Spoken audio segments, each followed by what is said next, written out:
messing around. Good afternoon. What's up, Jake? Nothing much. I agree with your statement so much. Okay, but I'm looking I for people actually, that to disagree with. but hold on, I'm getting to that point. I disagree very much because of the simple fact that as a ex-pastor myself, I have studied the Bible, Look, do you and disagree with me? I agree with Christianity. Oh, I you are a disagree with Christian. You are a Christian. I am an ex-Christian, but I believe that the old Christian ways were the right type of Christian, and the new style is not really Christianity. It's a What do you prophet. mean by new Christianity? So there was back in the old days, there it was actually about living for God and living for the What Father, Son. do you agree with the church fathers like Irenaeus, Polycarp, the Cappadocian fathers, Yes, but Athanasius? You but agree with I all but those I people? I disagree with the fact that the church is now wanting money instead of actual followers. If that Look, makes most of sense. the Christians that I talk to agree with you there. Are you? But I'm just asking, do you agree with like the early Christians, like the early church fathers? Yes. Okay, well then it sounds like you're a heretic. You're deviating from what's likely the close to Christianity. Okay, but I mean it's fine. I'm just letting you know that if you don't hold to the Trinity, if you don't hold to the incarnation, if you don't hold to New Testament teaching and church fathers, then I don't even know what you believe at this point. I believe in Norse paganism, but that's beside the point. No, that's exactly the point. So it looks like you agree with me. You can come back when you convert to Christianity. I don't know why these people waste my time. What's up, Mike? Hey, what's going on? Could you hear me? Yeah, I can hear you. You a Christian? Yes, sir. Cool. Where do you want to start? You know what? I just have a quick question. I just joined right now, so I'm joining in a little bit late. But I think the problem that I have with this with a lot of people like debating religion on the app is, let's just put the people that are depressed into the picture, and they come to Christianity or they come to religion, and let's just say they follow the teachings. It changes their life. It makes them have a better life.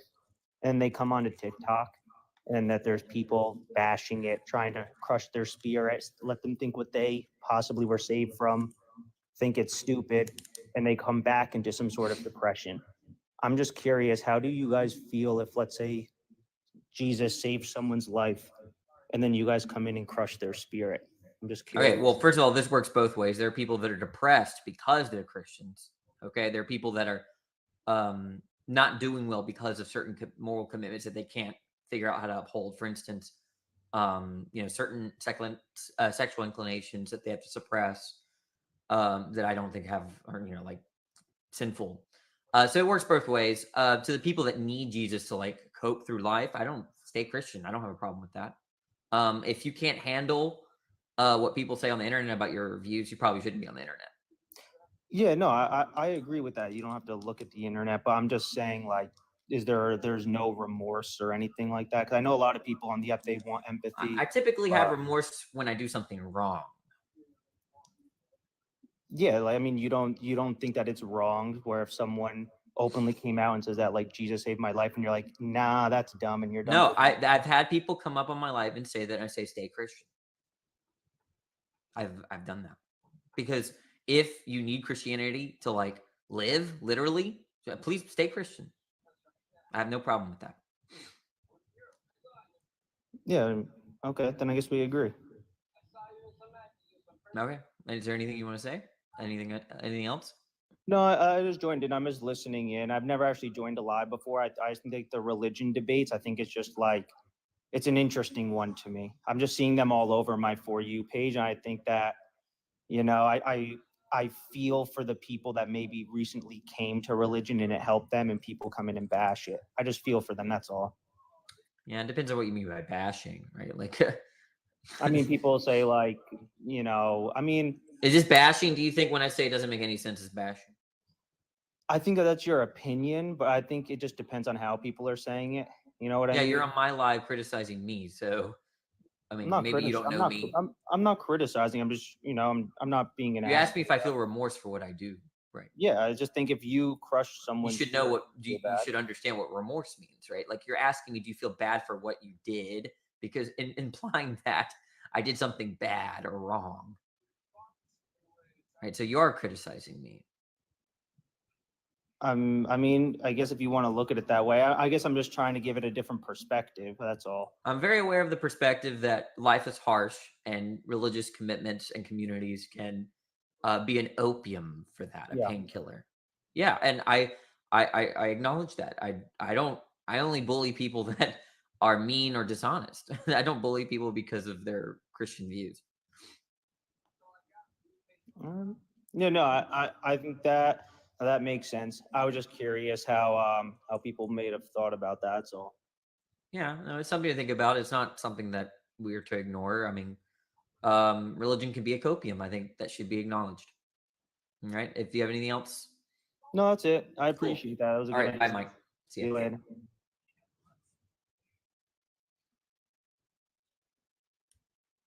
Hey, good afternoon. How are you? Just finding you. What do you want to talk? I hear some background noise. Yeah. Sorry, hang on. Muting my TV. So, I'm an atheist. I've been atheist since I was in 6th grade. Wait. You're an atheist. Yeah. Okay. I'm looking for people that disagree with me. I'm sorry. Oh shit. Okay. Fuck. Alrighty. Sorry, man. Later. Not your fault. I guess I should put it up there. But yeah, people. I'm looking for disagree. I'm looking for the ops. I'm looking for my intellectual enemies. What's up, Addy? You a Christian? Hey, yeah, I'm one, but I'm just on here because I'm re-examining like my faith, and and I really want to like really speak about some things. You really want to speak about some things? Is that what you said? I'm gonna need headphones for this. Yeah, Okay, what do you want to say? I mean just some things about like the philosophy about God and His existence, like the morality, like our own morals. Like some people would say that we can't have morality without God. So I'm trying to get your like your reasoning. Look, it to me, if you define morality in terms of God, then you need God for morality. But a lot of people don't do that. The way that they use the term moral doesn't imply God, and so they're not contradicting themselves if they don't believe in God, and they're like think that something is moral and immoral. It's very simple to me. I don't see why you would need God to have sensical understandings of moral or immoral. But all right. But I mean like but if you don't have like if you don't have a reason for like our own morals, would it not be like subjective? If you don't have reasons for morals, would it be subjective? Is what you're asking? Yeah. Not straightforwardly. If I understand you, I mean people can just believe random shit and may not have very good reasons for believing in stuff, specifically moral facts, and maybe they haven't really even thought about it, right? I mean, a lot of people haven't even thought about what they're really committed to when they're saying that something is morally wrong or right. Oh, but well, what I was trying to get and say is that like let's say for Sorry, example, one second, give me a second. I'm putting on my headphones. Okay, say that again. No, what I was trying to say is, let's say for example, like if humans didn't like exist or something, or if we didn't came into existence into the world, was something like murder would be wrong, or like because So if you're asking about my view, I think moral and immoral, if there are facts about that kind of thing, it depends on people's values, a person's value, an agent's values. So without any agents, without any agents, there wouldn't be any values, and without any values, there wouldn't be any moral facts. That's how I understand it. Well, Oh, okay. I see. I see. Alrighty. You have anything else you want to talk about before I move on to the next person?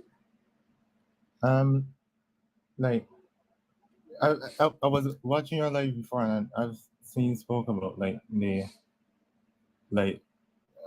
perfection of God, like creating us. Like if if God created us, it was something like less desirable or something like that. Yeah, I mean, it's more or less like if God chose to create, he wouldn't be improving upon anything because he is perfection. So there wouldn't be any reason to create. Uh, so you're trying to say, well, because God created us, it was something that he lacked. Yeah, well, yeah. I mean, if he essentially like God would only change things if there needs to be a change, and if there needs to be a change, that means that prior to the change, it's not as good as the after the change. So and that would mean that there's an improvement of some kind. But how can you improve upon God? But but I mean, like, but if you have like let me put it in an example. Like if you have like a million, maybe say you have $5 million or something like that, and someone's the desires to have more. Well, we would say the person is greedy, but I mean, well, just because someone desires to perform something means that Perform what? necessarily like I mean just because God like desire to create the doesn't really necessarily mean When that God chooses to create, is he improving upon the way things are? wait, I'm sorry, I didn't hear that. If God chooses to create, would he be improving upon what there is? Yeah. Okay, so if all there is God and God creates, he'd be improving upon the situation where it's just him alone. But I understand God to be something that you can't really improve upon. So you're trying to say because it was something that was not approved because he chose to created it. I maybe there's a language barrier. I'm saying that if God chooses to create, if you're saying that he's improving upon the situation, then the prior state of affairs is not as good as the subsequent state of affairs, the state of affairs after his creative will. And it turns out that before his creative will, it's just him. Well, okay. All right. I see. We're probably gonna move to the next person, Eddie. Okay. No problem. All right. You take care. See ya.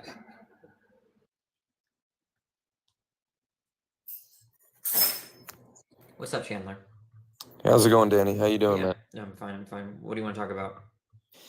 I saw your title in the background. It just kind of caught my interest. Okay. I guess I can give you 3 reasons why I think Christianity doesn't make sense, and you can choose one of them, or you can bring up your own topic. Sound good? Yeah. Or did you want to did you already have something in mind? Yeah, I kind of more so wanted to. Let's start this here. Are you atheist or agnostic? That's right. Okay, Atheist. you're an atheist. Mm-hmm. Okay. This might make this a little bit more interesting, but have you heard of the Fibonacci sequence? Yeah. Okay. So you've seen how it like mathematically translates into like a perfect geometric spiral? Yeah, I don't know a lot about it. I've seen pictures. I've probably read what amounts to about a paragraph. I don't think about it often at all. Okay. It's pretty interesting, man. The way that the numbers correlate, it, like I said, it geometrically translates into a perfect spiral, which we see in nature all around. I mean, you have tons of plants that perfect spiral. You have sunflowers that turn into a perfect spiral. You have horns on animals that translate into a perfect spiral, and it's a pretty interesting thing, because if you're looking at the galaxy and the planet as an accident or just some form of entropy, it's kind of hard for an accident or a simultaneous explosion and all things just came to be, for there to be perfect geometric shapes. Okay, so and let's take things an in animal. nature. Let's take an animal that can grow horns, like sort of like a ram. Okay, let's say the ram grows the horns in that kind of spiral formation, or whatever the form of that spiral that corresponds to the Fibonacci sequence or whatever. But as it grows, the ends of the horn, it grows into the skull of the ram, slowly killing it over a few months, and it eventually gets infected. The ram goes septic and it dies a very gruesome death. Okay, there you got your Fibonacci sequence. That's Are you actually that does happen on occasion to certain I know, that's why I brought it to up. certain animals, but it's not a common Now, thing. that in situation, is it nature. evidence for God? I would say that the beautiful coincidences, you would say, um, that happen all in nature. Yeah, I'd say that could be a But thing. is the ram dying because it's the Fibonacci sequence was expressed in the horn in such a way where it killed the ram very slowly and painfully? Is that situation evidence for God? It's I'd argue that is probably just a genetic manipulation or some. But I'm not asking anything about that. I'm asking whether that situation, that event, or series of events of slow, painful death because of the Fibonacci sequence, okay, is it evidence for God? I don't think that would be evidence for God. No, I mean, I think that would be, I think that would just be a circumstance that just happened from genetics. I mean, you see it all along with like there, not everything's perfect. Nothing created really is what you would call perfection. Everything is uniquely beautiful. I don't think perfection would be beautiful. I think that all of I'm creation not so sure what has you're saying. imperfections. Not sure what you're saying. I'm just pointing out that even if you're right, that, which I don't think you are, that the theistic hypothesis predicts that there would be these sequences in nature, or this mathematical expression in nature. Okay, if you look at the rest of nature, it's pretty horrific. It's actually quite the amount of animal suffering, right, and the type of animal suffering is so great, right? I don't see how you could look at nature and think God. I mean, maybe a sadistic creator at best. I would argue that it's just survival. It's just life. What is this survival? I mean, you say nature's brutal, which I can agree with. There's Okay, people. you understand that theists want to say God explains nature. I guess you could argue that point a lot. You could argue that point in like multiple different ways. Yeah. The point is that if I look at nature, even if you're right and the Fibonacci sequence counts as evidence for God, the other data suggests that at best you've got a sadistic creator. I wouldn't agree with that. Okay. Do you think nature is cruel? What is it? What's the phrase? I think nature can be cruel, but I think it also can be Generally beautiful. speaking, is it cruel? I'd say generally speaking, it's beautiful. It isn't cruel to you. I think there's beauty in everything. I think that Is there some beauty parts of in it animals like dying very slowly to like genetic mutations, or other predators getting eaten alive? What do you think? What do you think? Out of all the animals out there, how many of them are apex predators? How many of them don't have any predators? A minority or majority? I think the majority of them are not. The majority of them are obviously not apex predators. Yeah. Right. So the majority of animals get eaten by other things. And you're saying that overall nature's beautiful? It depends on. I mean, it depends on what you see as beauty. I mean, like obviously, you have to, I think you and I agree that getting eaten alive is not beautiful. I think that there has to be a survival of a species. Well, I don't know what you're talking about. Look, I'm pointing out that you're underestimating the amount of animal suffering and agony. You're underestimating it. You're not. I think you're completely oblivious. And you're focused on the Fibonacci sequence when I'm seeing animals, eating each other alive. You can focus on the cruelty, or you can focus on the beauty. Yeah, obviously animals die every single day. We eat cows. Cattle are slaughtered. We eat meat. We eat things. There's a lot of death, but death is quick and ultimately it's not leads quick. to It is peace not quick. Most of these for animals the do animals. not die quickly.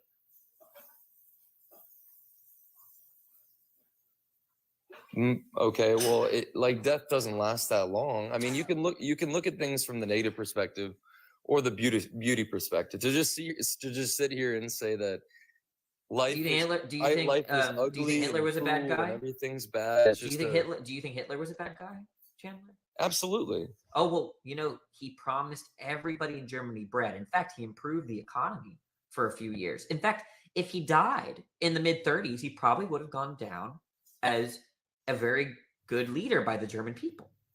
Right? I hate this conversation. Why not focus about on the Hitler good parts, because- Chandler? Why not look at the positive contributions in the early 30s to the German people? What have you not seen? In fact, do you know who revolutionized the Olympics and the way that the ceremonies are done? I don't like this conversation because I don't like glorifying Hitler. Well, you're glorifying the nature. I think nature's beautiful in its own Yeah, way. and I'm telling you, your argument is not to focus on the nasty stuff in nature, focus on the good stuff. I'm doing the same thing to you with Hitler and the Nazis. Well, And I'll just let you know, the Nazis set a precedent for the Olympics, right? They were the first people the first group of nation that ever set up the Olympics the way they did and set a precedent from then on, right? It was, I mean, if you compare that Olympics with all previous Olympics, it was unprecedented. Okay, but we're not going to focus. We're not going to focus on that when we're evaluating the whether the Nazi regime is good. We're not going to focus on the good things they did. It's the horrible aspect of the Nazi regime that we then judge them to be horrible. I'm sorry, nature is horrible. We focus on on the beautiful stuff, and we numb ourselves to the evilness and cruelty. Your argument is coming from the perspective that human life isn't more valuable than animal life. I have nothing to do with. I'm not even talking about humans at this point. I'm telling you, your argument is. We're talking about Hitler. That was an analogy. That was an analogy. We're talking about nature. Okay, you're saying that nature is beautiful so long as you focus on the beautiful stuff. You can do that with any kind of shitty person or shitty group. You can focus on the nice stuff that horrible people do, but that does not dismiss that overall they're a horrible person. So in the same way, nature, if you're pointing to nice things in nature, beauty and sequences and Fibonacci stuff and all that stuff, I'm looking at the fact that most of these animals are getting eaten alive. Most of the animals aren't getting eaten alive, actually. I mean, if you could pull up a bunch of statistics about how many animals are just cruelly murdered by apex predators. It's not an insane number. A lot of animals actually live the majority of their life in peace. But You think so? Name one species that lives in peace. Let's go tortoises, who live on average about 140 years, who live the majority of their life in absolute peace. You could talk about whales who live in the deep ocean, who live. Are tortoises average anywhere from vulnerable? 100 Are to tortoises 150 vulnerable years. early in their life cycle? There's a bunch of animals that live long, beautiful lives, man. Are like- tortoises vulnerable early? Of course, any animal could be. Yeah, is that so? vulnerable. That's pretty awful. You could look at life from two perspectives, man. You Yeah, could you can look it at from the Hitler from negative two side, or perspectives. You can look at the you could look Nazis at from it two from the beautiful perspectives. side. You can look at the Nazis from two perspectives. You can focus on the 30s. You can focus on their Olympic Games and the president they set from then on. Everyone was impressed, right? I mean, you could focus on stuff like that, right? But we're not going to focus on that when we're evaluating whether nature in totality is horrible. Okay, that's a valid take. If you wanna come from that perspective, you can. I mean, I don't see much of an argument here if there's no. I'm undermining your argument. Your argument is look at the pretty mathematical sequences in nature. I'm like, fuck that. Look at the horrible, vicious, violent nature that we have.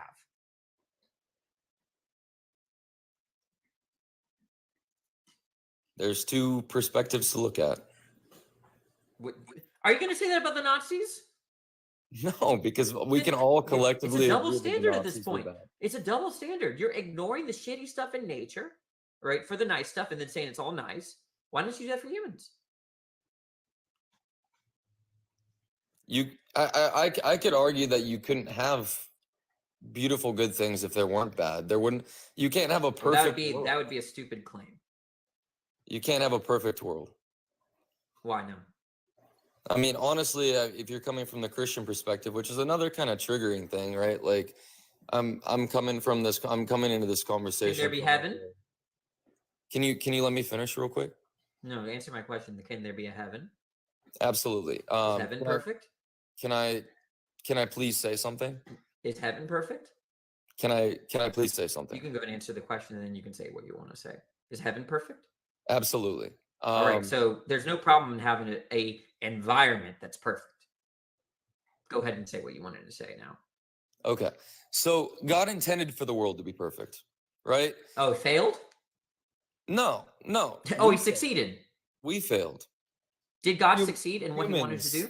Humans failed.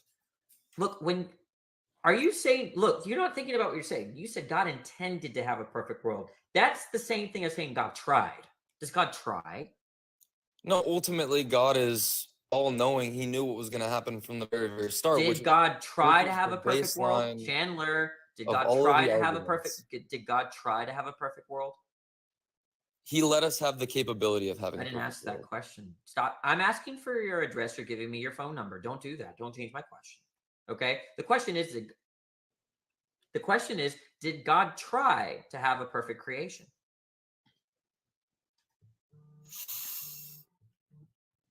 God created us with a choice.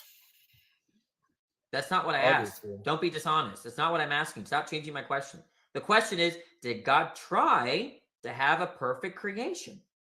God didn't fail. He created the world exactly like he knew it was going to Chandler, happen. can you repeat my question?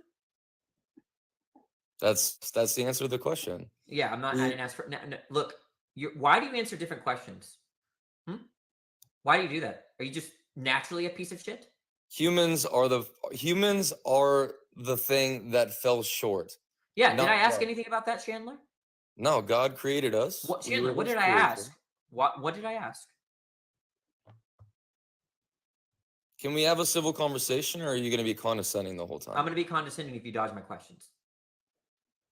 Here's my question, and don't answer a different question. You understand?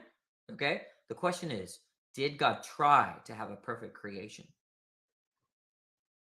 I wouldn't say God tried to have a perfect creation. No. Okay. Did God intend to have a perfect creation?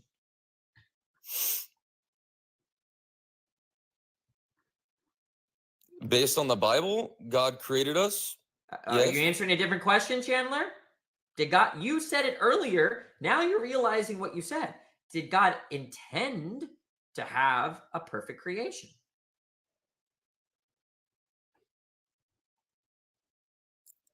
Ultimately, this is a circular argument because you're just It's going a to keep saying question. the It's same not an thing. argument. Get out of here. I'm not gonna waste my time. What's up? What's up, Bubba? Yeah, what do you want to talk about? Hey, you mentioned, I think to the previous host, I think you said you had 3 points. What's your most convincing, like most irritating point? Like what is it you don't like about Christianity? What don't I like about Christianity? Yeah. I don't like you're just asking you're asking about my preferences. Yeah, I mean, I feel like most people's conviction comes from their own personal preferences or opinions. Yeah, so- I think that I had a good experience with Christianity growing up. If I had to say the main thing I dislike about Christianity is this seeing everyone else as other, seeing everyone as not part of the club. I hate that shit. I think we can both agree that if Christians followed the teaching of Christ in regards to the basically love thy neighbor in combination with ye without sin cast the first stone, I think people's perspectives would be such and where they wouldn't judge like you're talking about, right? I'm just saying, look, you've been to church. When they say don't be like the world, right? They're like, don't be like everyone else that's not Christian. Right? Well, see, listen, I wouldn't come here and BS you because you're too smart for that, right? My church doesn't say that kind of shit. Truly. Okay, well, that's one. Then I would like your church more. I think though, the way I feel, this is the way I feel. The inclusivity that Christians say they have is one of charity, where non-Christians are a charity case in many cases. Not all Christians are like this. I have Christian friends that don't treat me like a charity case, but there are Christians that will literally only be friends with you because you are someone that needs to be saved. Absolutely fucking hate that shit.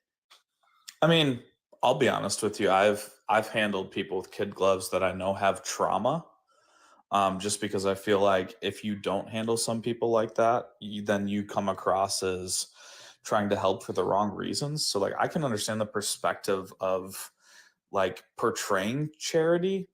Now I'll agree with you if it's not genuine, if you're just doing it because you want to make yourself feel better and not because you care about someone else, that's shitty. But if you genuinely are like, man, I care about you, I'm trying to help, I don't think that's a bad thing, right? Yeah, I'm saying something like, if someone wants to be my friend because they like, I've had Christians come up, want to be my friend simply to reach me. Now, I think they're coming from a good place because they think they're going to hell. I still hate it. I don't want people to be friends with me to like save me from a lake of fire, right? I'm not like, I'd rather just not be friends with those people. And I have my reasons for that. Well, so let me ask you this. If it's not too personal, right? Because I know some people are like, I don't want to go down my own personal stories, but have you ever told them, like, bro, I'm your friend. I appreciate you, but like, don't preach to me kind of thing? It's more complicated than that. Like I lost a friend about a week and a half ago, right? And I'm sorry to hear that, by the way, because that sucks. It's fine. That she what she did was she thought I was like friendly towards Christianity because I'm friendly toward her, which I'm not friendly towards Christianity. I'm no friend of Christianity, right? But I was friendly toward her, and she thought that there was some kind of hope, right? Like a hope that I would like return.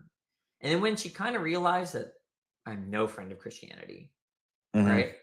She basically said, "It was nice being friends with you. See ya." Like Basically, discarded you? right. It was something like that. And so now I'm sort of hesitant in maintaining Christian relationships because of stuff like that. You know. Well, and that's why I think it goes back to what I said when we first started talking, which I truly believe. Because I'm a Christian, right? So I'm biased in my opinion, but I truly try and adhere to the fact that like we're supposed to love people and care about them and be cool to them, and that it's God's job to judge. I take that a step further and say I will talk to anybody about God for as long as they want, but if they don't want to, cool. I guess we just don't talk about it. You know what I mean? Yeah, no, I mean, I just want people to like me they want to be friends with me because they like me, they like my personality, they like my sense of humor, my hobbies. I'm not interested in being someone's religious charity case. No, I get it. Yeah.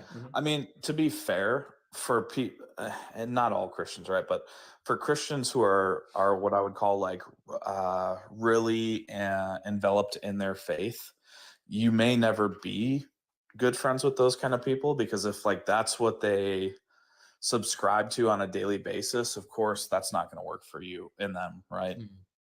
So yeah, anyways, there are probably other things I dislike about Christianity, but that's one that hits me more than other stuff because it's very, I can feel the brunt of that. You know, obviously when it is not just Christianity, when any religious system undermines my political goals, and you know, obviously I'm resentful there too. well, okay, so here's my only point on that. Religion on its own, right? Like Christianity, Muslim, Hinduism, Buddhism, they actually don't take political sides, right? Men Oh. use them to, right? Like people choose to do that. Okay, so then let me be very clear what I'm saying. There are people that will vote, let's say on the abortion case, and they seem to be only be motivated by their religious convictions. Right? Yeah, I'm I mean, talking about like that's stuff like fair. that's annoying, right? I mean, I don't like that either. So Yeah, I mean, so but you again, from a logic standpoint, you can at least understand why, right? Like if you truly believe something, if that's your I mean, conviction, like, I understand why the person that thinks that it's the end of the world wears a sign in New York City screaming the world is ending. Because I mean, if anything, there's a sense of appreciation because if they thought the world was ending and they didn't say anything, they'd be a pretty shitty person, right? I get it. From like given maybe a certain set of religious commitments that go one way rather than another, politically speaking. But um yeah, I mean, I still that doesn't mean, but I'm still that doesn't make me resentful of those commitments that inform the way they vote or what policy they support. yeah. Mhm. Well, I guess let's get into the meat and potatoes, right? The stuff we can have a good debate on. Because you seem cool, and I think you've probably gotten the notion that I'm at least going to be fair and honest, if nothing else. What is it about like the Christian faith that you say doesn't make sense? The Trinity doesn't make any sense. The incarnation doesn't make any sense. And I think that it's unlikely that there's a loving being that cares about us, cares about us, that's intelligent and powerful. Just think that. And also, I don't really, the whole gospel story was initially pretty moving, but now I see it as like confusing why Jesus would need to die for people's sins. I don't, but that's not so much a logical problem, so much as just that the God sense of justice is so peculiar. In okay, so like in what fashion do you find it peculiar? That he would need to kill someone or allow someone to die so that he can view me as perfect, specifically where that person is innocent. I don't get it. It's just it's not the way I would do things. Yeah, I mean, yeah, I mean, and I know you said you were Christian at one point, so I know like the kind of the origin of where sin came from and all that. I think the ultimate thing in terms of like the explanation of why he would have to do that is if you subscribe to the notion that like, and I'm going to hyper paraphrase so that it's like 30 seconds instead of like 10 minutes of talking, right? But basically, God had this best friend in heaven. It was this angel, right? Angel was like, I want to know more. I want to be more powerful. Teach me your secrets. He eventually was like, no, kicked him out, right? In kicking him out, he was like, yeah, but free will. And if you gave it to more people and other angels, they wouldn't follow you either. And God was like, all right, bet, right? They do that thing. Humans get put on earth. They now have free will. If you subscribe to that, right, the only way that humans can be forgiven for all the BS we do was some sort of sacrifice. Why? That's what I don't get. Know. You know what I mean, though? Like, why? I don't know. I don't know why. Yeah. So I just wouldn't do it. When I say now, the other issues I think might have logical problems. On that issue, I just think that God's sense of justice sort of is so different from ours that I don't see.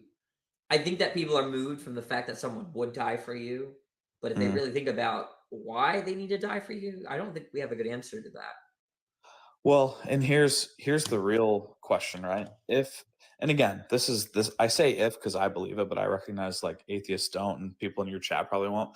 But if you can imagine that, like, if God is real and he's the smartest person being sentient to ever live, could you imagine how stupid in retrospect we would be to him? So like, yeah, it's not something I don't think. Well, you see, I don't care about smart. Okay, I just think there's this TikToker that I think his name is Yuval. What is it? Trey? Sorry, I looked Trey. I just read Trey. Chat. I meant to say chat, not Trey. Chat. Is it Yuval? The guy that does like the piece together all the clues on someone's post to say how tall they are or what they wrote. What's his name? Uwe? You know, who am I talking about? Yuval. Okay. Yuval the last post he did was pretty impressive. And if you look at the comments, at least within the first 5 comments, everyone is saying, "Thank God Yuval is a good person."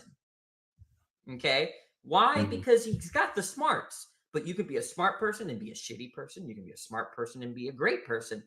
Being smart doesn't tell you whether you have a sensical understanding of justice, fairness, and goodness. Mm-hmm. So yeah, God could be the smartest being in the world. Doesn't mean that he's good, or that he's has my sense of justice, or he doesn't have a peculiar way of punishing or understanding of fairness. Well, yeah, and I mean from the standpoint in that if he is what people say he is and what the Bible says he is, how hard would it be for even intelligent people like you, mean people in your chat, right? How hard would it be for us to understand the reasoning behind it? You know what I mean? It'd be like the equivalent of like talking to a 4-year-old and you're like, no, that's not possible because of thermodynamics. And they're looking at you like, what the hell's thermodynamics? I'm 4. Okay, I think that the scientist that allowed, you heard of the Tuskegee experiment. Okay. The scientist that allowed it, I mean, I'm assuming you have. Say that again. You've heard of the Tuskegee kind of scandal experiment, whatever. Yeah, I don't know a ton about it though. Basically, they allowed black men with syphilis to kind of carry out the end of the disease, right? And the scientists, I bet that were conducting that and allowing that were pretty smart. Okay, and they might have their reasons. The point is that their conflict with mine, even though I might be way more stupid than they are. Like I just, again, like being smart means nothing to me, as far as being able to say that you have a weird ass sense of justice or value or goodness. It just doesn't. So here's an even weirder question, because first of all, I agree with you that that experiment was wrong. But if, let's say, they were doing that to find the cure and it was going to save 10 million people, would we still look at it the same way? No, we wouldn't look at it the same way. And that's my only point. Like if you, once you hit a certain level of intelligence and understanding, you kind of outweigh like minimal moral values to go, what's the greater good? Okay, yeah, but if first of all, the being that we're dealing with isn't like the scientists insofar as that they need certain events to occur for other events to occur. They can govern cause and effect, right? They can make it such that any event can follow any other event, right? So, in other words, God finding blood sacrifice as a causal requirement for redemption is just, it could just be that he can look at it differently. It's not like he's bound by cause and effect such that that's the only way that could bring about a certain desired effect. Yeah, I mean, I get what you're saying, and again, in full disclosure, right, full transparency, I am obviously not as smart as God. I don't know why he did what he did. I just know this: if you, again, and I'm biased because I'm Christian, if you prescribe to he is smart, he is powerful, right? He does want good for us. My notion is, well, then there's probably a reason, and maybe we just don't understand it yet. Well, then I think what that does is compromise your moral sensibility completely, right? You can't, because everything that you see, you can just say that. You can say that about the Nazis. You can say that about the killing fields. You can say that about, the various hurricanes that struck the Gulf, the tsunamis. And you could just always say, well, look, God knows best. And then what that does is that the way that it appears to you is that stuff is shitty and you're just wrong. So if you're just wrong on the macro level, why would you ever think that things like, muggings and sexual assaults and child abuse why wouldn't you have the same attitude about that kind of stuff, right? Why wouldn't you say, oh yeah, this child got abused, but God knows best. Amen for that. Because I think at some point we have to attribute what is. That's almost what the Muslims do, by the way. Yeah, I know. I just trust me. I'd love to talk about that, but to stay on the Christian viewpoint, the Christian topic, right? I think humans sometimes attribute too much to God instead of our own shitty choices. Would you agree with that? Say that again. Sorry, ask me again. I think people sometimes attribute too much to God, like, oh, God did that, or that was God's will, instead of being like, that was human and humans' will and humans' choices.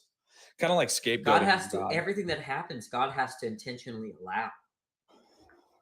Well, but again, from my perspective, right? Not saying I'm right, but from my perspective, I look at it and you're right. He has to allow it, but it's from the guise of free will and it's our will. Like we make choices and then there are consequences for the choices we as humans make, right? Fine, but that doesn't take away from the fact that God is partially responsible for everything that occurs because he could anything that occurs he could prevent. Well, and that's where, again, like he gives us rules to follow, right? And if we break them and then, want to blame him, it's like, are those really his fault or is it our fault for not Forget abiding? about fault. He's partially responsible. Everything that from happens, God is at least partially responsible and not fully. I mean, from the standpoint that like he created us, I see why you're saying that. Like I get it. Okay, but but you're committed. I think you're committed to that. God, because look, if I'm watching something, right, and I can prevent it, okay, and if it's the case that it shouldn't happen, then I'm at least partially responsible for that occurring. I mean, that's how we think of it. Look, you watch a kid drowning in a pool. You just watch. You don't do anything. You're at least partially. We would attribute responsibility to you. Sure. Okay, and God is just a being that's looking at every single thing that occurs in creation, and so he's at least partially responsible for everything that happens. Sure. I guess my only counter argument to that would be if he jumps in, that violates our free will, right? Oh, if he jumps in, and but you have to understand that if you agree to that, then you're committed to saying that God is partially responsible for evil. I mean, don't get me wrong. I wouldn't say it like that, but if you talk about like, well, did God create things that were evil? I would say he created things that chose to be, but he knew that it would be that way. And that's why I said I don't have all the answers. But what I would say is I didn't understand that. Sorry. Say that again. I didn't understand you there. Well, so what I'm saying is I don't subscribe to God made something good or bad. I think God just makes things. And then we as those things get to choose whether we're good or bad. Right? Yeah, but the point the emphasis is responsibility. You don't need to cause anything to be responsible. There's non-causal responsibility. Like in the case, if you see it, if a sibling pushes a younger sibling into the pool and they start drowning. Okay. And they drown, who caused the death? I would argue that obviously the person who pushed the sibling. Right. The sibling, the older sibling that pushed the younger sibling caused it. But if a parent is just watching and does nothing, would they be responsible?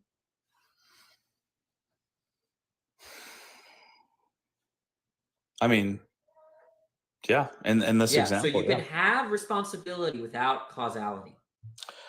But here's an interesting question, and it's not you may not find it a good question, but I think it's a good question. If that parent was told you cannot touch that person, right? Or if the parent told the older sibling not to touch the younger sibling. Not even that. I guess what I'm trying to get to is like in your hypothetical, you're right. In that scenario, the parent who was just sitting there because there was no agreement, nothing said against them, that would make sense. My only thing is I know God can't jump in because it would violate free will. Would it violate free will for him to save the drowning child? That's what I'm saying. If God chose to jump in to save every drowning child, where would the free will be and the consequences of, hey, instead of telling that kid's brother, you shouldn't have pushed your brother, and the consequence of doing that was, wait. I don't get it. So look, we know that thousands of kids have drowned, if not millions, right? Mm-hmm. If Superman saved each and every one of them, did Superman take away people's free will? No, but Superman also didn't create them. So what, right? The point is that if you save people that are in that kind of physical peril, you're not taking away their free will. No, but you get what I'm saying, right? Because God created them and because he agreed to give them free will, if he goes and takes care of all the bad, because in that story, the kid who pushed his brother was wrong. And the consequence of doing that was he cost his own brother's life. If God goes and fixes each and every one of those scenarios, we essentially don't have free will, because God then is the one to say, okay, I'm going to go and stop your poopy choices. And then therefore, what's the point Let's of having just free talk about drowning children. Okay. Are you Mhm. telling me that if someone saves every drowning child, okay, that diminishes free will? Again, only if the person who created them That makes was no sense. What would it matter that you created them or not? Look, did the parent create the child? yeah, and that and Okay, that the and parent that created the exact child. If the parent saved their daughter in the pool, are they taking away the daughter's free will or anyone's free will in that scenario? Ask that one more time, because I want to give you a You're genuine saying, because answer. let's clarify, you're saying that if someone creates the agents in question, specifically the kid that's drowning in the pool, then if they were Mhm. to intervene, that would be taking away free will. So then I'm applying that principle to the parent. It's true that the parent, well, as the parent of both siblings, thus they created both siblings. If one of them is drowning, the parent Yep. goes and jumps in and saves the kid. No free will is compromised. If anything, it's the opposite. The free will, the will of the child is not to be drowned. Okay. If anything, it's actually preserved. Free will is preserved. Well, Death true. so, No, so no, then, you're okay. right. But the only point I'm trying to make to you is the point of suggestion of free will in the Christian narrative is that Satan said, if you don't give people, right, all the joy, all the good things, if you allow them to choose their own path, they will not follow you. So in that context, if God jumps in to save everybody and to give them everything they want, then Satan is right in that, hey, God, you're just doing everything for them. So Okay, I'm that's my not only. following. Let's just take the last kid that drowned in the pool. There was someone in the real world that probably drowned today. Okay. Yeah. If God saved them, would he be taking away free will? If he intervened and saved them, again, just at the base level, I would say no, because I don't know the circumstances. Okay, If so if they're like, for example, if it was a swim meet and some kid who took second was mad at the kid who took first and tried to unalive them, right? I would say it would be taking away the free will of the person committing the heinous act, although it's heinous. do you think we should take away the free will of people that are trying to kill others like that, the murderers? I do, but I'm not God, and I can't have to abide What by. does God think? Does God think that murderers should be stopped? Yeah, I think he did, and I think that was the whole argument between him and Satan. Okay, well then is he that- doesn't care about free will as much as you think. Well, The but whole that's what I'm point, saying. the part of the Ten Commandments is thou shalt not kill. There are Uh-huh, punishments for 100%. people. Yeah. So if we God, I don't understand this idea that God cares about free will. It seems like it's the opposite. Okay, so follow my logic for just a second. If Okay. God, right, who is perfect, so he can't lie, if he makes an arrangement and says, okay, I will give people free will, he then has to, because again, he's perfect, he can't lie, he has to abide by that. He has I don't know to what that means. I give people free will. What does it mean to abide in that? Well, again, if you jump in and change everything, you're not allowing for the people who are making those mistakes to have their free will to exercise that. Why would there be an obligation to God to do that if he just gives people free will? Just if he gives free will, can he not take it? The Lord, what is it saying? The Lord giveth and the Lord taketh? Correct. But again, if so the he Lord did, can give free will and he can take free will. Okay, but here's my point. If he did, that would mean he lied, because he told Satan. What did God say that specifically that contradicts the action? That's a performative contradiction to saving, stopping murderers. Didn't he tell Satan that he would allow his reign and he would allow for free will for a 2,000-year period? Which again, give me the verse. Give me the verse. Oh, I'd have to Google it for you. I don't have some of those verses memorized. I don't think he said anything. I don't even think free will or that phrase is mentioned in the Bible. Now I could be corrected, okay? But from what I understand, the kind of free will that you're talking about, which sounds like libertarian free will, is not obvious in the Bible. Nowhere do I read libertarian free will in the Bible. Well, let me ask you this. Let's pretend free will isn't even a part of it. If God jumped in and intervened constantly, what would the purpose be of putting us on earth here instead of just leaving us up in heaven with him? To be in relationship. Sure, but again, why create earth and why put us on earth then? To be in relationship. But how? You know what I And mean? how? Well, like, okay, so imagine He was in a if- relationship with David, was he not?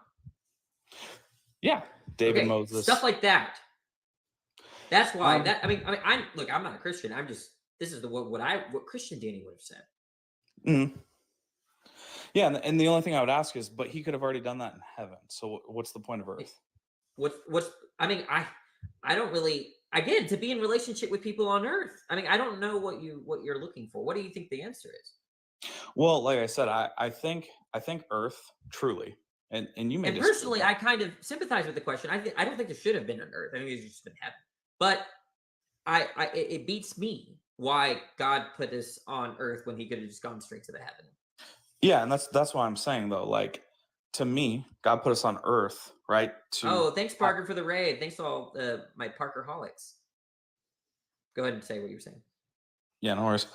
I think he put us on earth to give us free will, to let us learn right and wrong for ourselves, and to come back to him at some point. I don't understand. What does it mean to give free will? What does that mean?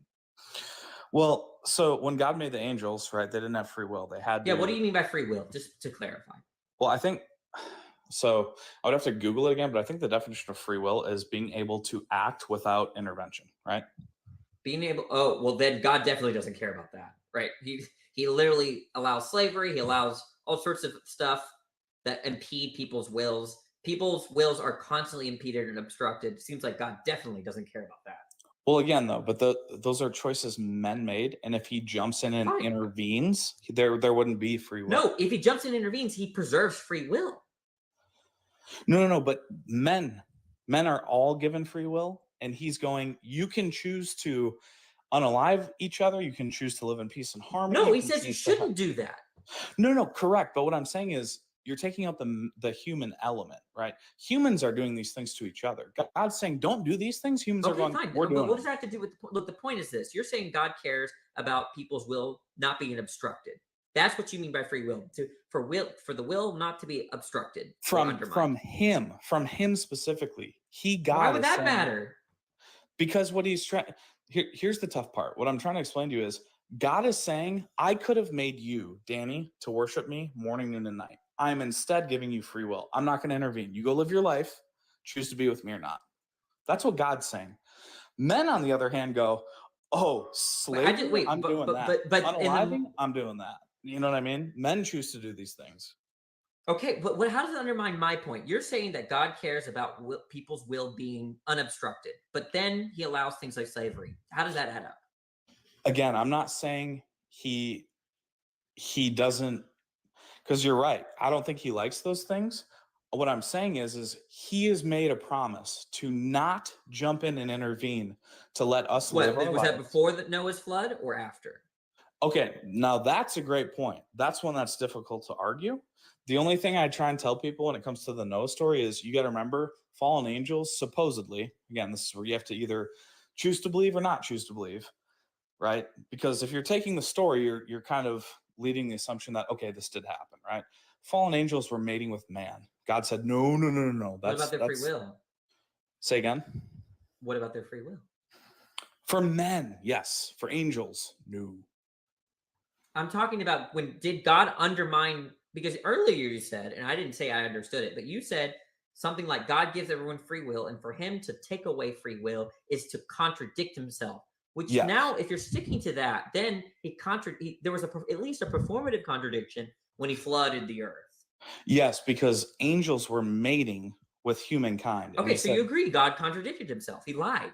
No, because he said, I'm not taking away mankind's will, but he was taking away the fallen angels from mating with mankind.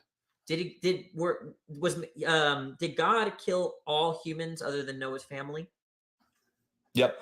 Okay, did that take away their free will? Yeah. Okay, Yeah, and you said yeah, I that guess you're God. right. You said earlier that God is not a liar. That in giving us free will, He won't take it away, but He took it Mhm. away. So I think you need to revise something. Yeah, I mean, listen, Danny, that's a good point. But I don't know, because of the crossbreeding, I don't know if you could still say he was taking away mankind's free will or angelic beings, because their DNA, What was God's right, promise after Noah's flood? that he wouldn't flood the entire earth again, right? That he wouldn't, flood. Presumably, it was mankind. I'd have to actually. Let's see if the term mankind comes up. I have my Bible. This is Genesis, right? I'm just curious if mankind is mentioned. But yeah, I mean, look, I feel like if a God really cared about free will, we wouldn't see things like child abuse. We wouldn't see things like slavery.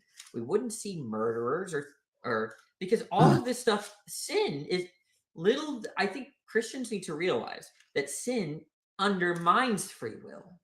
And God, if God prevents sin, he preserves it. At least most types of sin that I think a lot of Christians are really against. I mean, listen, that's a perspective. I would just argue God does not create those things. Mankind creates those things. What is it? How does it undermine what I said? I don't get how that. Well, because again, kind of like I said earlier, I think too much people attribute things that happen on We Earth. already went over this. to- There's senses of responsibility that have. It doesn't matter who caused what. It just doesn't matter. I mean, I doesn't think it matter. does.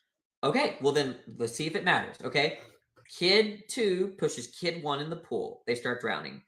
I watch the kid drown and don't do anything. Am I responsible for the death?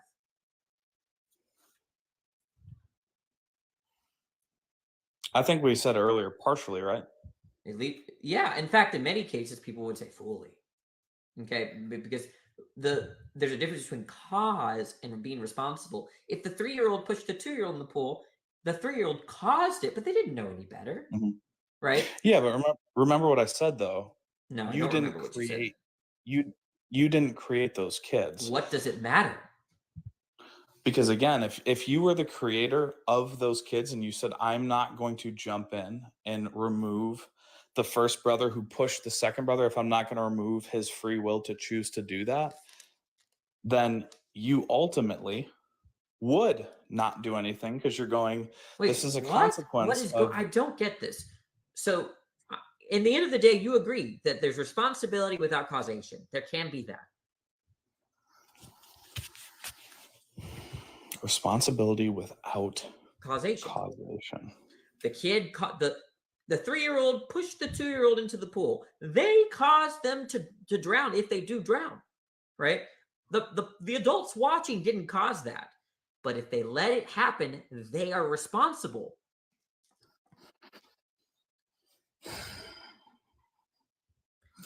Yeah, and again, in your scenario, Okay, so I don't causation does not disagree. matter to my argument. My argument is responsibility. It's about Yeah, but responsibility. but be fair. You're leaving out the key piece, which is that in this hypothetical, it's not God, it's not the creator of all things, who had also promised not to jump in and intercede at every which Well, way. then you're contradicting yourself with Noah's flood. Well, and that's why I said, to be fair to you, you bring up a great point. To be fair to Yeah. me, So it looks like again, at this the point, you Bible- just got to revise. well, hold on though, because to be fair to me, the reason God did it is because angels, fallen angels, which weren't supposed to be involved with What does that mankind, matter? It's a counterexample. Pointing that out doesn't undermine the counterexample. Yeah, but if you're changing the genetic DNA of people living on Earth, you are changing. Fine. How they humans. still it doesn't take away from it being a counterexample. I think the context there matters, and Give I'm me the not argument. trying to be disingenuous. I'm Give me just the saying, argument for why. Is it a counterexample? Yes or no? I don't know, man. Okay, well, think about it and maybe come back. Yeah, like I said, I think the context there matters. Well, you haven't shown how it does, right? You don't even know if it's a counterexample yet. So how would you know it matters? Okay, well, how about this? Would we agree that if these beings, right, if they changed humans entirely, changed their DNA, would they then be humans or would they be angels? I don't think that matters. It's about free will. But God gave mankind free will, and the angels and God were not supposed to intervene. Yeah. Okay, and So then when the angels did intervene, God said, no, we were not supposed to do this. Adios. did he kill muchacho, any they're all other gone. humans other than Noah? Say again. Did he kill any other humans other than Noah? Well, and that's what I'm saying. I don't know. I don't know how deep seated the DNA You're chain saying that was. the angels, who were the angels having sex with? The different tribes and societies around the The earth. humans. Yeah. So there were humans there. So what makes a human a human? We can both agree DNA does, right? So if I mean, you've whatever altered- you want, I don't care. We can use your definition of human. But Okay. you're saying that the angels came down and started to mate with humans. They were humans Yes. there. God True. drowned them.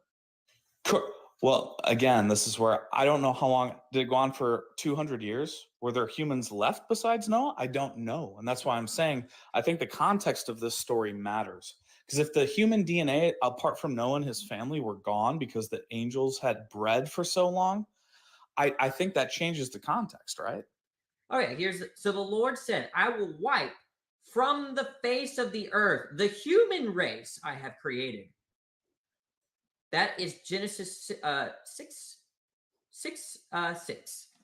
Right, So- but you have to keep reading though, because what else does it say? Well, it says enough. Look, so the Lord said, I will wipe from the face of the earth the human race I've created, and with them the animals and birds and the creatures that move along the ground, for I regret that I have made them. But Noah found favor in the eyes of the Lord. You're making this shit up. And if you keep reading, What more is there to read? hey, well, does it not go on to explain why? Nothing about angels here. Look, it's very clear. How can you not? What is he saying here? How do you interpret? I will wipe from the face of the earth the human race. And this is why I said you have to continue reading. No context will look. It's an L here. It's just an L. I mean, listen, I don't think we're going to agree, because I would argue again, if the angels were What is breeding, meant by human race here? Humans, right? Mhm. Okay, so when the Lord says He'll wipe the humans out, does that mean that humans will die? again, did he make the humans? Yes. Were they still human after breeding with angels, or were they half breeds, hybrids? Look, okay, I'll start from before. Okay, this is craziness. The Lord saw how the wickedness of the human race had become on the earth, and that every inclination of the thoughts of the human heart were only evil all the time. The Lord regretted that He made human beings on earth, and His heart was deeply troubled. So the Lord said, I will wipe from the face of the earth the human race I've created.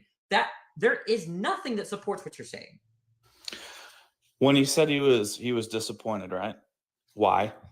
Why was he disappointed? It says it right here, because it says it right here, and every inclination of the thoughts of the human heart was only evil all the time. That is why. Right. And where did that come from? Doesn't fucking matter. Well, I think it does. Yeah, you're just how are you? You can't. You're either you've been polite to me, but I can't help but that you're a motivated reasoner. That I'm a what? A motivated reasoner. Motivated reasoner. Yeah, you said something like they probably weren't even humans because they mated with angels, but then God is literally saying, I'm going to wipe off humans. Well, right. He's calling them what he created them, not what they had become. And that's why I said there's... Who is he wiping out? The humans? Everybody but Noah, right? I will repeat it for the fourth time. I will wipe from the face of the earth the human race I have created, and with them the animals and the birds and the creatures that move along with them on the ground. Yeah, He's gonna kill humans. Sorry. Yeah, I understand what you're saying. He's calling them humans, but again, are they still Is human? he wrong? Are they not humans? Is God wrong here? He's calling them humans because he created them humans. But again, if you've bred with angels, are you still... No. He's talking about the humans that he's about to wipe out. In fact, I've done the work. You do the work. Prove your side of things now. I did my work. There's nobody in chat that sides with you here, right? I can even do a quick poll, right? Now you do the work. I'll give you time. Quick poll, okay? Smiley face if I supported my claim, sad face if I didn't. Okay? Now you do the work. Holy.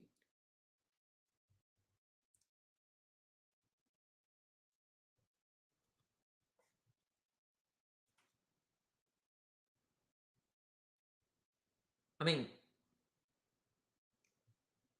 I'm gonna try to be nice.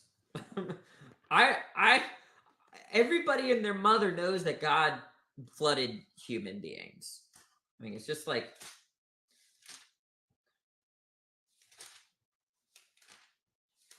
but guys, give him time. I'm very curious. So stick around. We're gonna find out.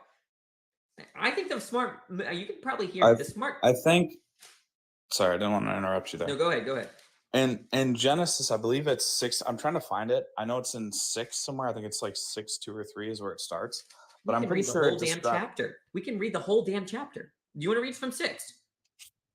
Yeah, we can do that. Okay. You stop me when there's anything in support of your hypothesis. 6. This is Bible study, guys.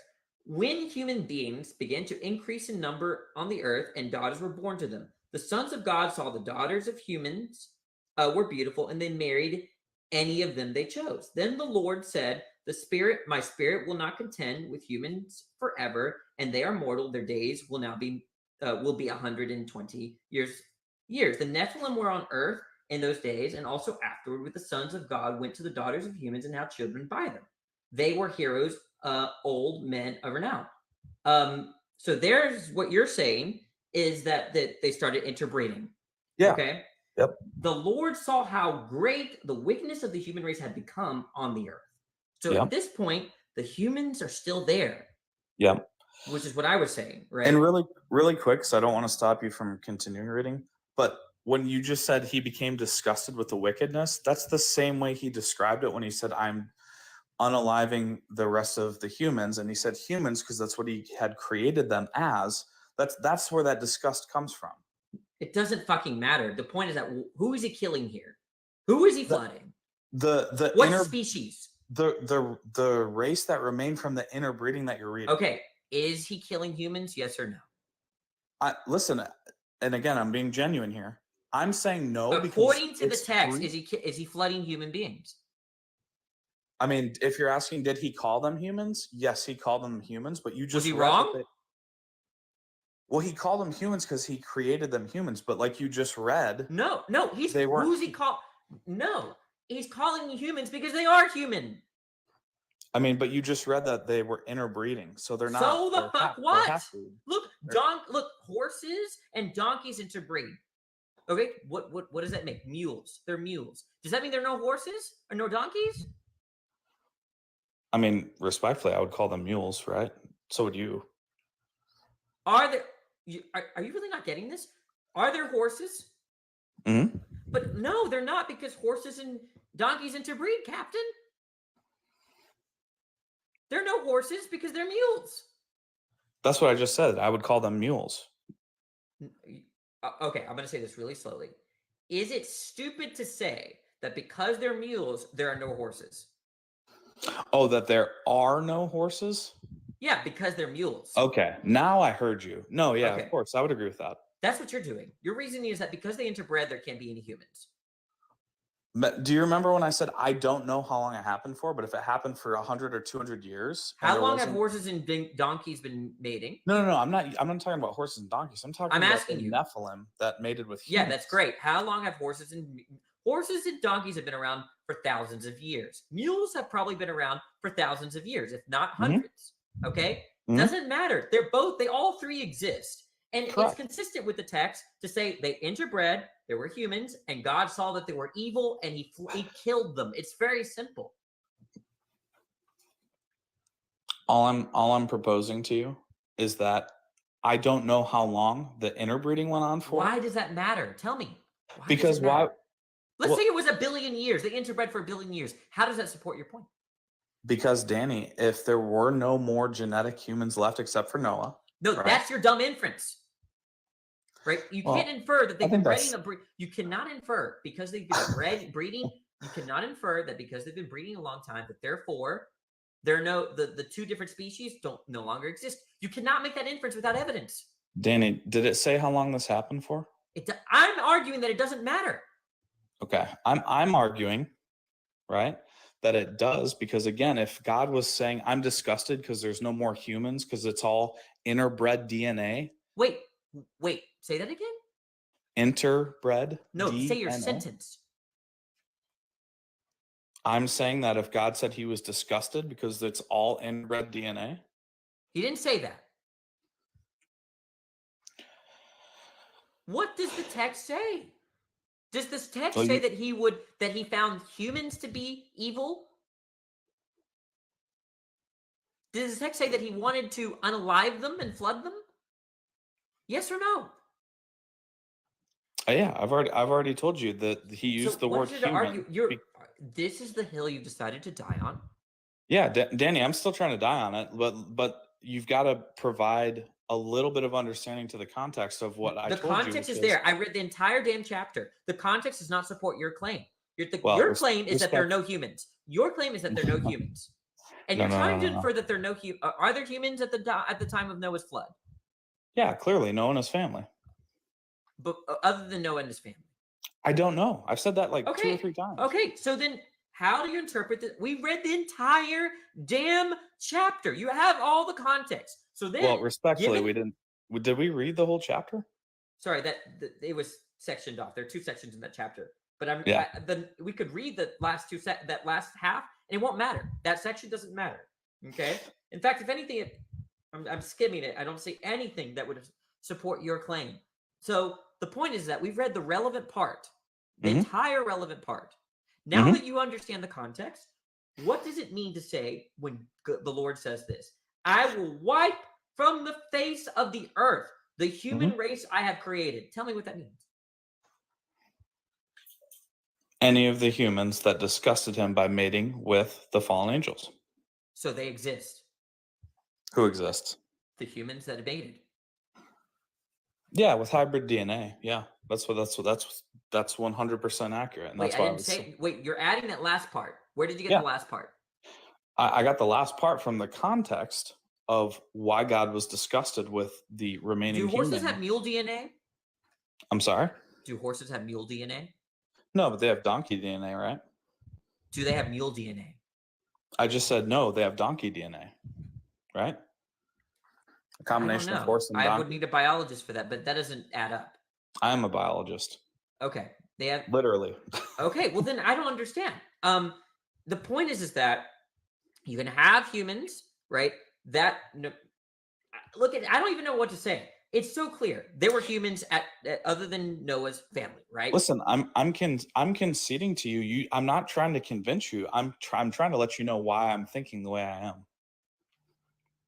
Okay, so I'm not saying do we you have to agree ascribe to what I'm saying. Are we in agreement that God flooded and unalived humans when he flooded the earth? Yeah. Finally, we can move on. Earlier, now let's go to your principle, right? I would say hybrid humans, but yeah. Are they human, yes or no? Hybrid, sure. Is that what I asked you? Say again? Is that what I asked you? I mean, if you want to call them human, that's fine. From a science perspective, I would have to say hybrid, right? Because Okay, so they're not human. I mean, I would say hybrid, yeah. They're not human, so the Bible's wrong. Well, again, that's why I said the context is important. What does the context show? The context is, were they human when God made them? Yes. Did they become a hybrid? Yes. Both can be true. They're not mutually exclusive, right? Give me evidence in the Bible that they were hybrid. Well, you just read it. You just read it in Genesis. No. Look, if a horse and a donkey interbreed, does that mean that therefore the horse that bred with the donkey have donkey DNA? Say that one more time. I want to make sure If I'm not. two animals from 2 different species mate, Mhm. okay, and they Yep. have a kid, does that mean that they exchange DNA, the male and the female? Their offspring would have a combination of DNA. I'm asking about the parents. No, the parents would be Right. pure. So you could have Well, not pure, but you get what I mean. 2 populations that do not Mhm. exchange genetic information that have So- offspring. So now, do you see why I say I don't know how long it happened, and therefore It that would doesn't make a fucking huge matter. difference? It doesn't Well, fucking matter. No, Danny, listen for just 1 second, because I want you to hear this. If it was over 100-year period, it would matter, because if the parent had died off and all that was left was the offspring, and therefore that hybrid DNA, it would matter. That's just conjecture. How is that conjecture? Because there's nowhere in the text that supports that. Does it say how long it took though? Does it say at what period No. that happened? You're So there making we stuff go. up. You're just making stuff up. Listen, I'm not trying to make stuff up. I'm trying to give you a reason as to why God would say We'll I'm see if you're making stuff disgusted. up. God said he would kill all humankind, right? Say that again. God said he would kill all humankind, Except for Noah and his family, correct? except for Noah's flame. So are humankind humans? Can you look up the definition of humankind? Oh, get out of here. My goodness. Ridiculous.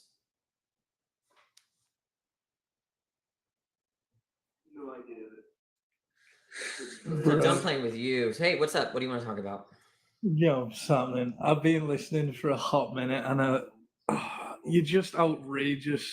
Like, what is your entire point? Like, why do you care if God killed people on the earth now? I don't know. I What don't. about the fallen angels and such? I don't believe in any of this stuff. Why not? Why don't I believe in this stuff? Yeah. Why do you think? Sounds like a bunch of Christianity- fairy tales. Oh. It So sounds like what a bunch about of fairy tales? Yeah, but the Bible is one of the most historic pieces of evidence possible. The amount of Yeah, why would I eyewitnesses- accept that? The Bible. Is no Eyewitnesses- is the Chronicles of Narnia have any historical information? Is the Chronicles of Narnia an actual historic piece of information, or is it fictional? Just answer the media? question. Answer the question. You answer the question. You're trying to compare No, you're- fictional media. Yeah, with I am. That's actual exactly. Now the historical question is, findings. if someone didn't know about the 1920s or 30s or whatever, okay, and they read the Chronicles of Narnia, would they learn a little bit about history? Bro. Just answer the question, They- coward. No, Answer the they question, didn't read no coward. book. They didn't Answer the read question, no book. coward. They saw the Hey, actual Dodger, miracles of Dodger, Christ. Dodger, answer the question. Go on, ask. If someone read the Chronicles of Narnia and didn't know anything about the history of that time, would they learn any history? No. Okay. Does the Chronicles of Narnia mention a war, either World War I or World War II? I don't know. I don't think I've read it. So then why are you making shit up and saying no when you haven't read it? Oh, mate, because your point is just absolutely baseless. You're trying to compare the What do you think my point is? Well, Narnia let's see. to the Bible. What is my That point? is absurd. Okay, so you're saying my point is baseless. So you tell me what my point is. Your point is baseless, brother. Like, What is my point? you keep disregarding Christianity. What is as my a point? culture. Tell It me. doesn't I make any dare you to sense tell. Hey, whatsoever. You coward, don't speak the coward, context. coward, coward. Is that I what you dare- do? You just speak Coward, over excuse people me. when you don't have Dodger, anything hey, better to Dodger, say? stop dodging my questions, okay? Dodger. What was Dodger. my point? What is your point? What is your point? You said your point is Christianity makes no sense. No, Supposedly, that's not what we were talking about just now. It was the It point says about right Narnia. now Christianity Why makes no did I bring sense. up Narnia? Are you smart enough to know why I brought up Narnia? I don't think you are. Bro, I think you're just on a little substance, to be honest. I don't know why you'd bring up Narnia when we're talking about a historical piece of evidence. So I don't know what you're smoking exactly, but it doesn't really make any sense. We're All right, talking so about if it the doesn't make any Bible. sense, if it The doesn't make any Bible sense, that has eyewitness reports, not Narnia, not a book that was written, not Harry Potter. We're talking about the Bible that has eyewitnesses to it, eyewitnesses to Jesus Christ, to the miracles he are you performed. done preaching? Okay, No, I have a keep question going. for you. Why are you scared of answering my questions? What do you mean? Wait, there's no eyewitnesses, brother. That's all. Hey, are you still dodging my questions? Why are you scared of my questions? You have- Ask away, ask away, ask away, ask Okay. away. When you said my point was baseless, what point was I making? Pardon? Do you know? No. Yeah, and that's why you, sir, are a waste of time. You're saying that my point was baseless when you don't even know it. That's how I know you're a waste of time.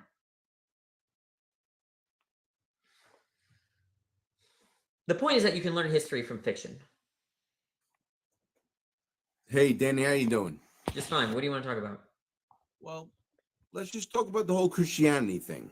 Okay. All right. So let's just start with the basics. Do you believe that murder is wrong? By definition, it's wrong. Would you? What by definition? Well, all right. I can understand that because there are certain circumstances where, all right. Do you believe in, like, just? All right. Lost my train of thought. Do you believe that stealing is wrong? In some cases, yes. In some cases, no. Okay. Depends. So this is all right. Fuck. I had a whole bunch to say. Now I just fucking blank. It's okay. I'm What on kind the of live Christian are you? Are you Catholic, Protestant? I was raised Catholic. I was Are raised you and a born Christian? Catholic. Well, I don't define Christianity the way you define it. Okay. Do you believe that Jesus is God? I believe that Jesus is the Son of God.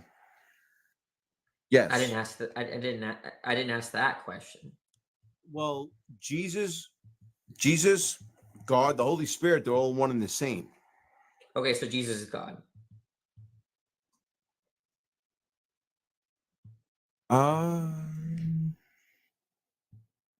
I would say yeah. That was very God, convincing. God sent Jesus as his representative. So Basically. Jesus. Okay. Whatever. Well, okay. Oh, wait. Let me finish. God sent Jesus as a representative. Jesus told the people, my Father wants you to live a just life. Do good, not wrong. Help people. Don't don't destroy them. It's basically, we know he taught us good from bad. Okay. And I'm going to give you one. Yeah, and no other religious systems do that, like, and no philosophical No, system. they do. And see, that's the thing. Almost all religions do. They believe in a higher being that basically teaches them to do good. Paul, should I unto be a others. Christian? Paulie, should I be a Christian? I don't know. Should you be a Christian? No. Thanks Should for coming you? on, Paul. I mean, Paulie. do you?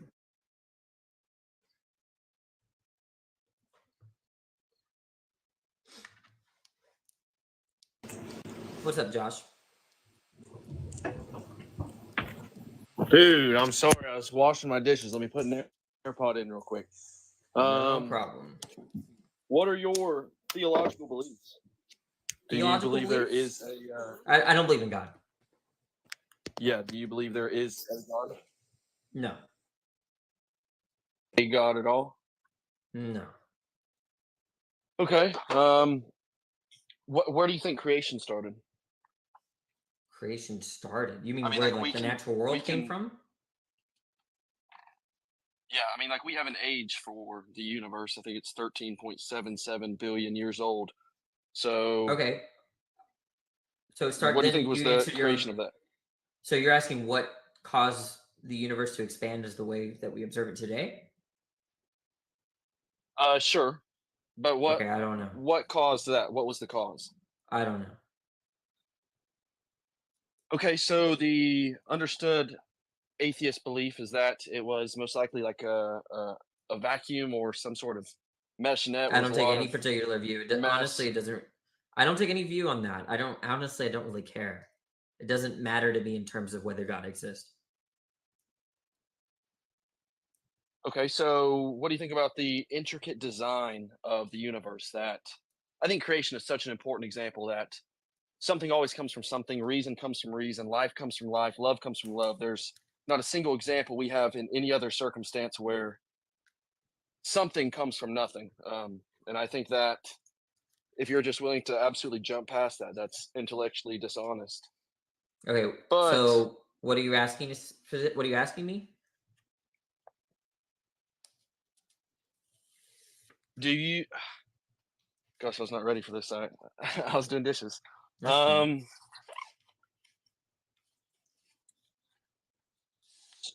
So you believe we were a completely spontaneous, natural, almost cosmic accident, and you are just not concerned with the creation of it, the beginning of it at No, all? I don't take a It's just something position on. that you As far as we know, the universe was condensed. It started to expand. That's so far our story. There could be more to the story. I don't know. It's definitely not an all good, Okay. all powerful. It's definitely not an all good, all powerful, all knowing God that's timeless, spaceless, impassible, immutable, and simple. Like any, I don't believe in that. But could there be Okay. more to the story? Sure. So, I disagree with you, but there is literally nothing at all that we can prove. Like, we really cannot even prove that we're having this conversation. Can you prove can't that? prove that. Can you prove No, that we we can't literally prove cannot prove anything? anything. Can you prove that we can't prove No, anything? Well, then it's that's no, we can't. self-defeating then. Seems self-defeating. Yeah, okay, but so you have to be able to listen for just a second, my brother. But so, like, I can't prove that when I drink sour milk that my taste buds are telling me the truth. But as humans, we are inclined to believe the evidence, right? Like, based on my experiences as a person, if I smell or taste sour milk, I can most likely believe my taste buds and my smelling that it's sour milk, right? Okay, I'm trying to see the light at the end of the tunnel. Okay, so I'm saying right now that we can't prove anything. So we're trying I to don't know follow why the anyone would evidence. believe that. I think we can prove certain things. I mean, we literally cannot prove anything. That Okay, is so I mean, completely a what? fact. You don't believe in We can logic? follow the evidence. You don't believe in logic? I do believe in logic, but like we can't even prove that we're wrong. Okay, well, But logic so has. where I'm going with this. Okay, where? Okay, Yeah, so tell me where I'm you're going with this. is I think we should follow the evidence. And so the evidence is that 2,000 years ago there was a person, Jesus Christ of Nazareth, that lived on the earth. Right? Was this person God? We're not there yet, but like I'm just saying that there is evidence that this person existed. Right? During the Fine, Roman but Empire. I'm just asking: is this person Right? God? I definitely believe that he is. Okay, is this I person believe he's the Son of man? God, and he's also God. Is this Yes, he's person also 100% man, man? 100% God.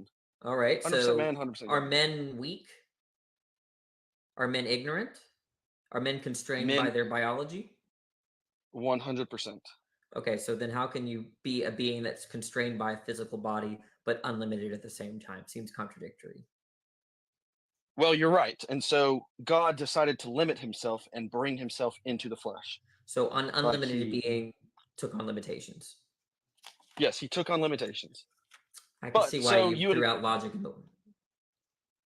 okay, but so you do agree that there's evidence that Jesus Christ was a person, right? Yeah, I can grant all of that. Okay, so would you also agree with psychology that people will die for Look, let's things that just they I believe to be grant it all true? to you. Jesus rose from the dead. He walked on water. I grant it all. I can grant all of that. But the fact that I showed a contradiction in the view means that Christianity has holes in it. Too many holes for it to be true. What contradiction have you proven to me? A being without any limitations has limitations in being human. This is flat out contradictory. Well, he limited himself becoming a flesh. Like he was then a limited yes, he being was. by space and time. Yeah, God an is not limited by unlimited space and time. being by nature became limited is Yep. just straight up forwardly contradictory because you say that you're going to come up with the proposition that God was both Jesus was both limited and he wasn't limited. Straightforward contradiction. No, I never said that Jesus is unlimited. I said God is unlimited. Is Jesus But God? Jesus You said was Jesus is limited. God, right? Jesus is God, yes. So then But they whatever are you three can, different entities. whatever's true of God will be true of Jesus. But there are three different entities. Like ice is water, but Oh, ice is no. a solid, and liquid water is liquid. That's Like not. I'm not trying to use that as an example, but Yeah, like but that's like not they're even just three what separate Trinitarians entities. say. You're going to give Trinitarians a heart attack. They don't say three different entities. They say one entity that is three persons. They say that, and they don't like the ice, water, steam analogy because that leads to modalism, which is a heresy. The Christians, up until very recently, would literally execute modalist. So Okay, well, you seem to be going off on a tangent. Are you okay if we you're the just one get that back to brought up what the I'm saying? Trinity. Actually, I was talking about Jesus Christ, and you started talking about other things. But Why did you bring? let's go back to the Why evidence. did you bring water, steam, and ice? Well, I or initially whatever? said, would you believe that Jesus Christ was a person? And you said, hell, I even give it to you that he was God and the Son of Man, and he resurrected. Like you completely. No, went off I somewhere else. Can granted go the back to where I miracle. was? I granted the miracles. I'm telling you that if Jesus is both God and man, it leads to a being that's both limited and unlimited. It's very simple to me. Okay, so I'm really not understanding your confusion. Where I'm Okay, saying can that you be both? like Can you both be a husband and a wife? I cannot know Why not? because that does not align with logic. I'm a male. Why doesn't? What's the contradiction? That I'm a male and I can't be both. Like I can be a husband, and though I disagree with it in the United States of America, I could be a wife right now. So I'll do it. I kind of do it for you. So it's something like if you're both a wife and a husband, it's going to be simultaneously true that you are male and that you're not male. Right? I definitely see where you're trying to say, but what I'm saying is that God was a What and you is understand that, right? That's a all-powerful contradiction. being that is unlimited by Wait, space wait, and wait, time. wait. Look, and we're gonna. he made I a want to take baby decision. steps. I want to take baby steps with this. Okay. Okay. Instead of you trying to walk me through what you believe, can I tell you what I'm trying to say? No, Because no, I'm not interested. I'm interested in communicating my point because you don't get it.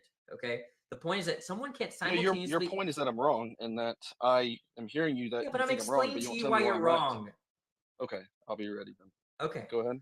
We agree that you can't simultaneously be wife and husband because that logically implies a contradiction, which is You're that correct. you are a man and that you're not a man. In the same way, you can't simultaneously be both God and a physical being.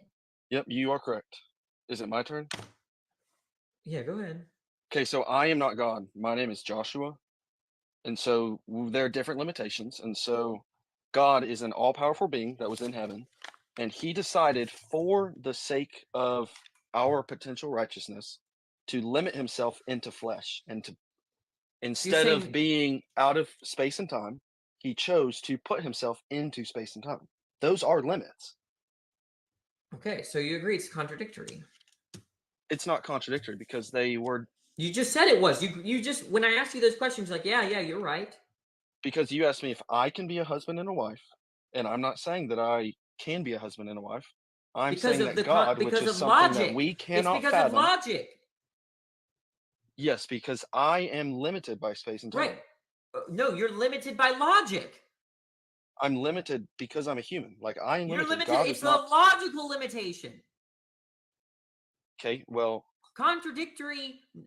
A contradiction implies a logical limitation. It's a logic. It's not to do with space and Okay. time or you being physical. It has to do with a logical constraint. okay. So we are going to disagree on this part. Are we able to go past this? I do not think that is a contradiction because I believe they're separate yet together, and you just don't think that by No, putting that's not what human I'm limits saying. on That's not, God, I never it's said logical. anything about separate or divisibility or anything like that. Okay, just I'm that- saying they're separate.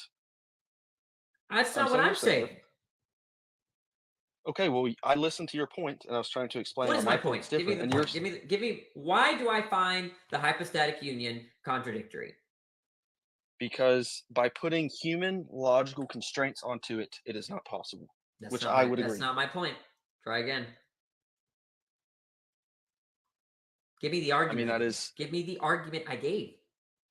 You said because a man cannot be a husband and a wife at the same time. No, about Jesus. Why is there a contradiction in the case of Jesus being both God and man? What is the contradiction? Because I said that he is an unlimited God, yet he is limited, and he cannot be unlimited and limited at the same time. Perfect. Is that a contradiction to say that he's both limited and unlimited at the same time in the same sense of the terms? I'm saying that God as the whole. Actually, let me think about this for a second. I want to make sure I say this right. Okay, so God Okay. actually was not. God as Jesus Christ, limited by space and time. Yes, limited by space and time. Had all of the potential powers of God. However, he had constraints of space and time, and God does not. But can we please go back to my point? Like we disagree on this. Can I keep You want to going? change the subject? I mean, I want to go back to where I was initially, and then you said that you're going to skip everything, being that. Well, if I'm right here, Christianity doesn't make any sense. Well, can I? So if you want to overlook, if you want to look at something else, I'm fine with that. Okay, I do want to look at something else. I Go ahead, disagree yeah. that that's contradictory. Okay, but I don't, so honestly, I would don't. you? Fine, we'll just move on. Okay, so let's go to American psychology for a second. You would agree that somebody will die for something they believe is true, right? Like the Waco incident. People Will they believe die for something that's true? There are a lot that of they people believe that is true. No, that they believe is true. that people have done that. Yeah, but there are no instances. It is not part of human psychology to believe that somebody that would die for something they know is false. They may believe it's true, but if they know it's false, they would not die for it, right? Well, We it's can take logically example of the Watergate scandal. Like, go ahead. I don't want to cut you off. People don't typically die for lies that they know what they know to be a lie? Okay. Can you provide me any like I can't think of any example at all that they knew that somebody knew something was false and they decided to die for it. I'm not saying that they thought it was true and they were wrong. I'm saying that they knew something was false. Can you think of any examples? Not off the top of my head, no. Okay. Well, so I don't believe in American psychology agrees that somebody will die for something that they believe is false. And so even if Well, it can happen. I can make look at up the Watergate scenarios. scandal, I can make up scenarios. yeah, that's making up. But so we can look at the Watergate scandal, which had some of the most powerful people in the world, three of America's most powerful lawyers, and they were not able to keep this secret when threatened by the law and arrest for, I think, 40 days. Yet these disciples were able to believe something and agree to be killed in the most excruciating ways possible. Especially, I believe St. Andrew had pleaded to be hung on crucified on a cross in an X shape, and John upside down. Actually, I don't think it was John. Are you talking about Peter? 'Cause I think it's Peter. Yeah, you're correct. I'm sorry. Like they thought they were not even worthy enough to do this, and these men had claimed to have lived life with the Son of God, to have seen these miracles, and when they got to the tomb, it was empty. And so I Did can they see understand. Jesus? How do you think that they saw Jesus resurrect? I definitely think that Why do we you have think that? in the Bible records or mentions over 500 specific. Right. Why should we believe that? Why should we believe those reports? Why should we believe what part specifically? That there were Any 500 report, people? any report in the Bible that there was an eyewitness to the resurrection. Okay, so I think we should simplify it to like Peter, for example. We should believe him because he claimed to have known that Jesus Christ was the Son of God and Lord, and their executions I'm were not only actually based on the interested. fact Look, that they. I'm only interested in whether we should think that he was an eyewitness to the resurrection. That is the only thing I'm interested in right now. Okay, I believe that we should believe it is an accurate eyewitness account because of the manuscript evidence. We have more manuscripts from the New Testament than any other text Why of should that I time, accept those especially from such. manuscripts? Well, because we have more, we have them at way closer timeliness to the date of event, to the first That's records, great. Why should to I the first believe them? manuscripts. Why should I believe them? I mean, we're trying to follow the evidence, and we have 12 individuals that had claimed to. They weren't killed for believing that Jesus was God. They Let's were just focus on killed for Peter. saying that. Let's just focus on Peter. Okay. Why do you believe? Why should I believe that Peter saw Jesus resurrect? Because when he was asked to claim that Caesar is Lord, he would not. He said Jesus is Lord, and he died for that. No, but If that's he consistent knew, with him. That's consistent with him not seeing the resurrection. that's consistent with him not seeing the resurrection. The fact that he would not plead that Jesus is That not him Lord. dying for the fact, for him dying for being a Christian, that's consistent with him not seeing the resurrection. I think that we're misunderstanding each other here. Okay, What I'm saying is that Peter, how do you know that Peter saw Jesus after he died on the cross? I'm actually pretty new to my faith. I'm getting through the How gospel. long have you So been a Christian? I was raised Christian, but I did not. I believe that Jesus was Lord, just like the Bible says that the demons believe that Jesus is Lord. However, I did not follow him. You recommitted your life to Christ? Is that what you're telling me? I wouldn't say it was necessarily a recommitment. I think it was an initial. I think that I was finally remade. I think I was made new.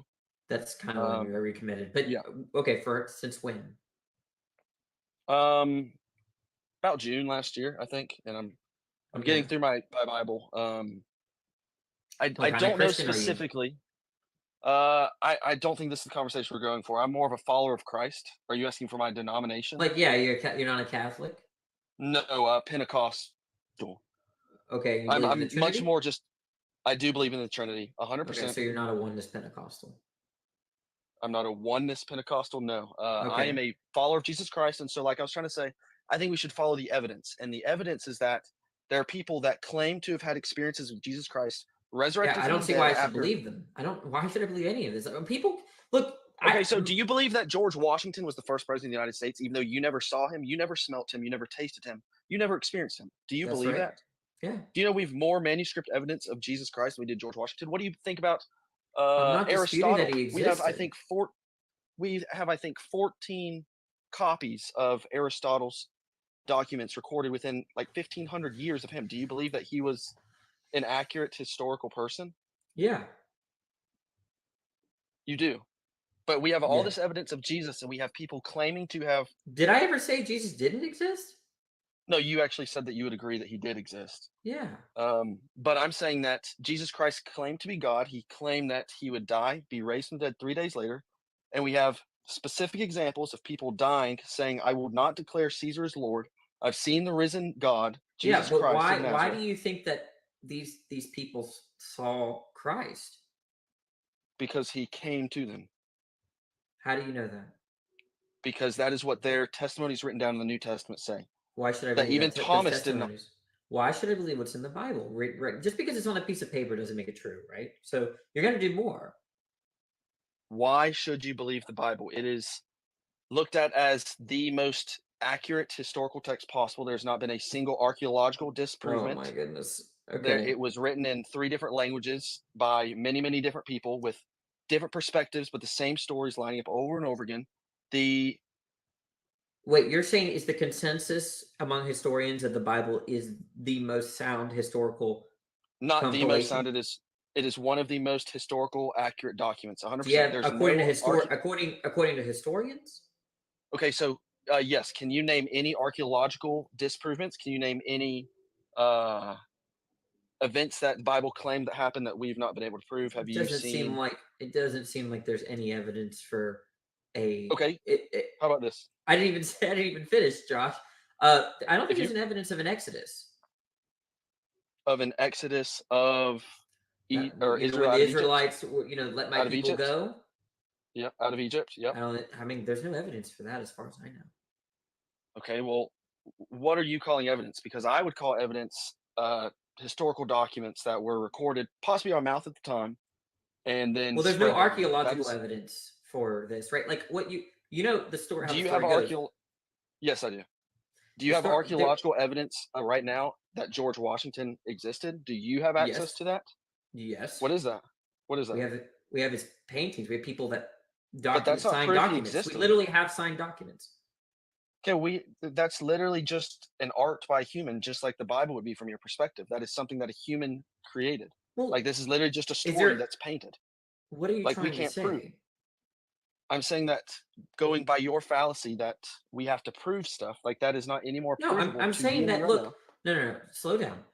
Okay. There were a lot of thousands, if not millions, of people that left Egypt after being delivered from slavery, right? Yep. Okay. So, what are things that we would expect archaeologically if there was that many people moving from Egypt up into Sinai? What would you expect? I mean, considering the low technology at the time, considering everything was very, very, very biodegradable and able to rubble be put back into the earth. I mean, not that much. They weren't able to build cities in the meantime. You wouldn't expect like pots and pans and any kind of metal. Yeah, but you understand that's clay, right? They did not have metal tools. I wouldn't think the slaves did. They had clay. Okay, pots and pans. even it's clay, right? There are things in ancient Egypt that are made of clay that we have left over.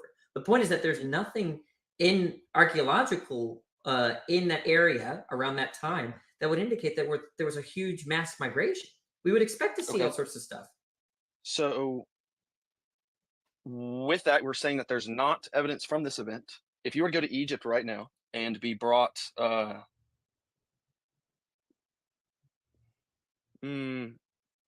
go to Israel. And right now, Let's and say- I'm sorry to say, but the consensus of historians, I'm no historian.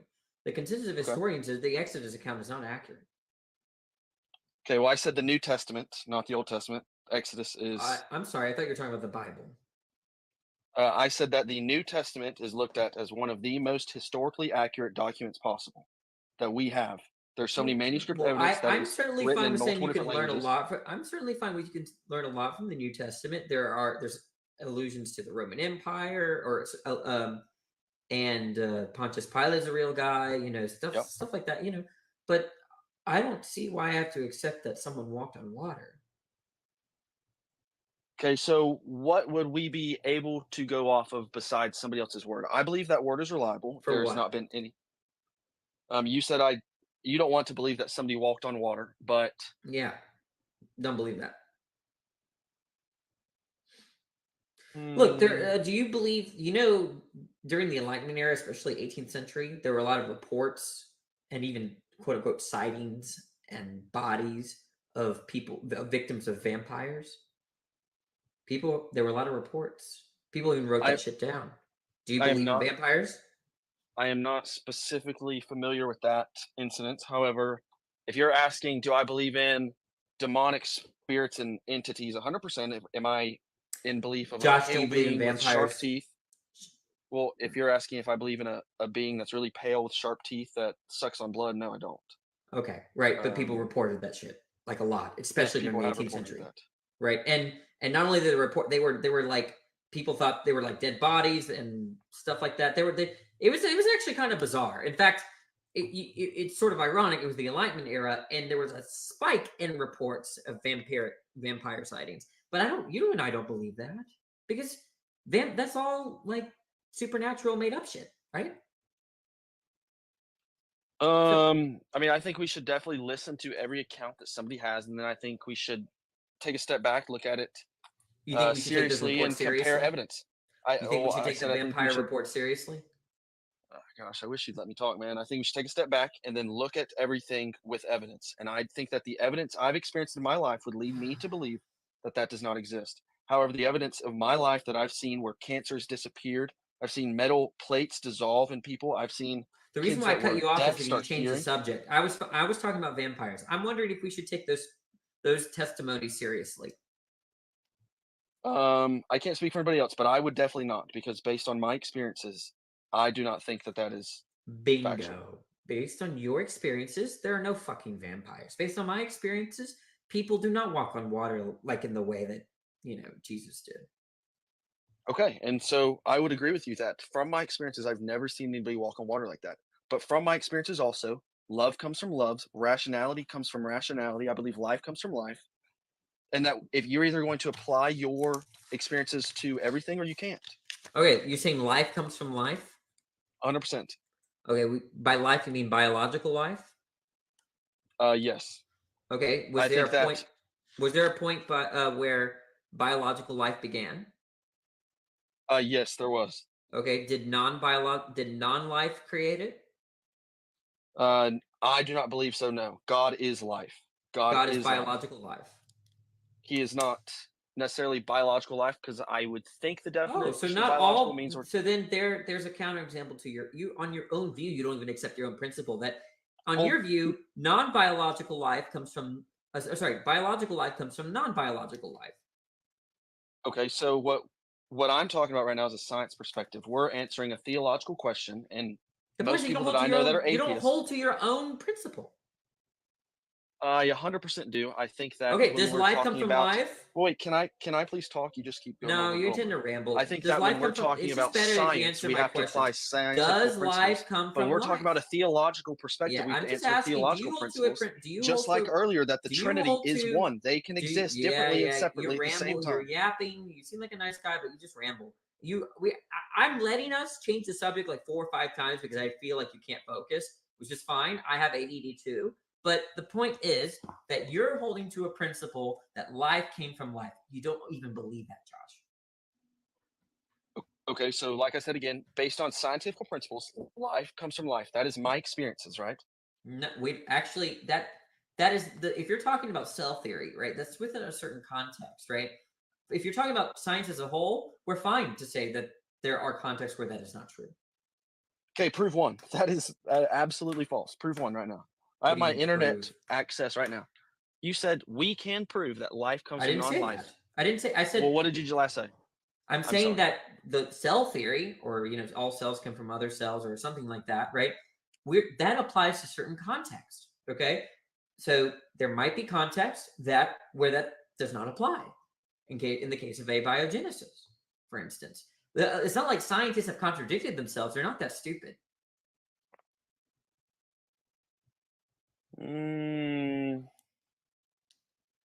Okay.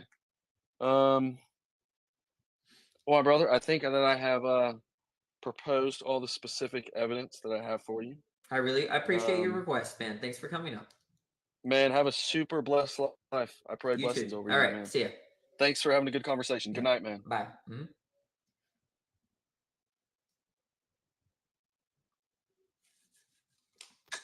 What's up? Can you hear me? Yeah. What do you want to Yeah. talk about? Yeah. Firstly, I just want to say Christian apologetics on TikTok is a joke. It's an absolute joke. Please don't I'm like talking to the people, like don't think that this is actually how Christian apologetics are done. And Everyone's got to start somewhere. yeah, true. But three entities and all this crap, like it's honestly. I try to correct him there, right? Yeah. But I actually like to talk to you about your problem with the incarnation. Yeah. So you said that your problem with the incarnation essentially is that when we talk about the hypostatic union, we say that there is both a divinity and a humanity. And in saying that, we're saying that there's non-contingency and contingency, which in your eyes violates the law of non-contradiction, which it does, right?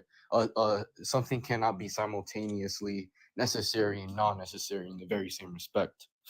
However, when we talk about the hypostatic union, are you aware what the distinction between Diophysitism and Neophysitism? Whether the difference between Jesus being one nature versus two distinct natures? Yes. Yeah. So I'm a Catholic, so I obviously take the Chalcedonian view, which is Diophysitism. Right. Yeah. The Orientals take the the one nature. Now my take on this is that the incarnation violating the law of non-contradiction would actually apply to the Orientals, not the Diophysites, because we acknowledge that divinity and humanity can't be in the same respect, right? Because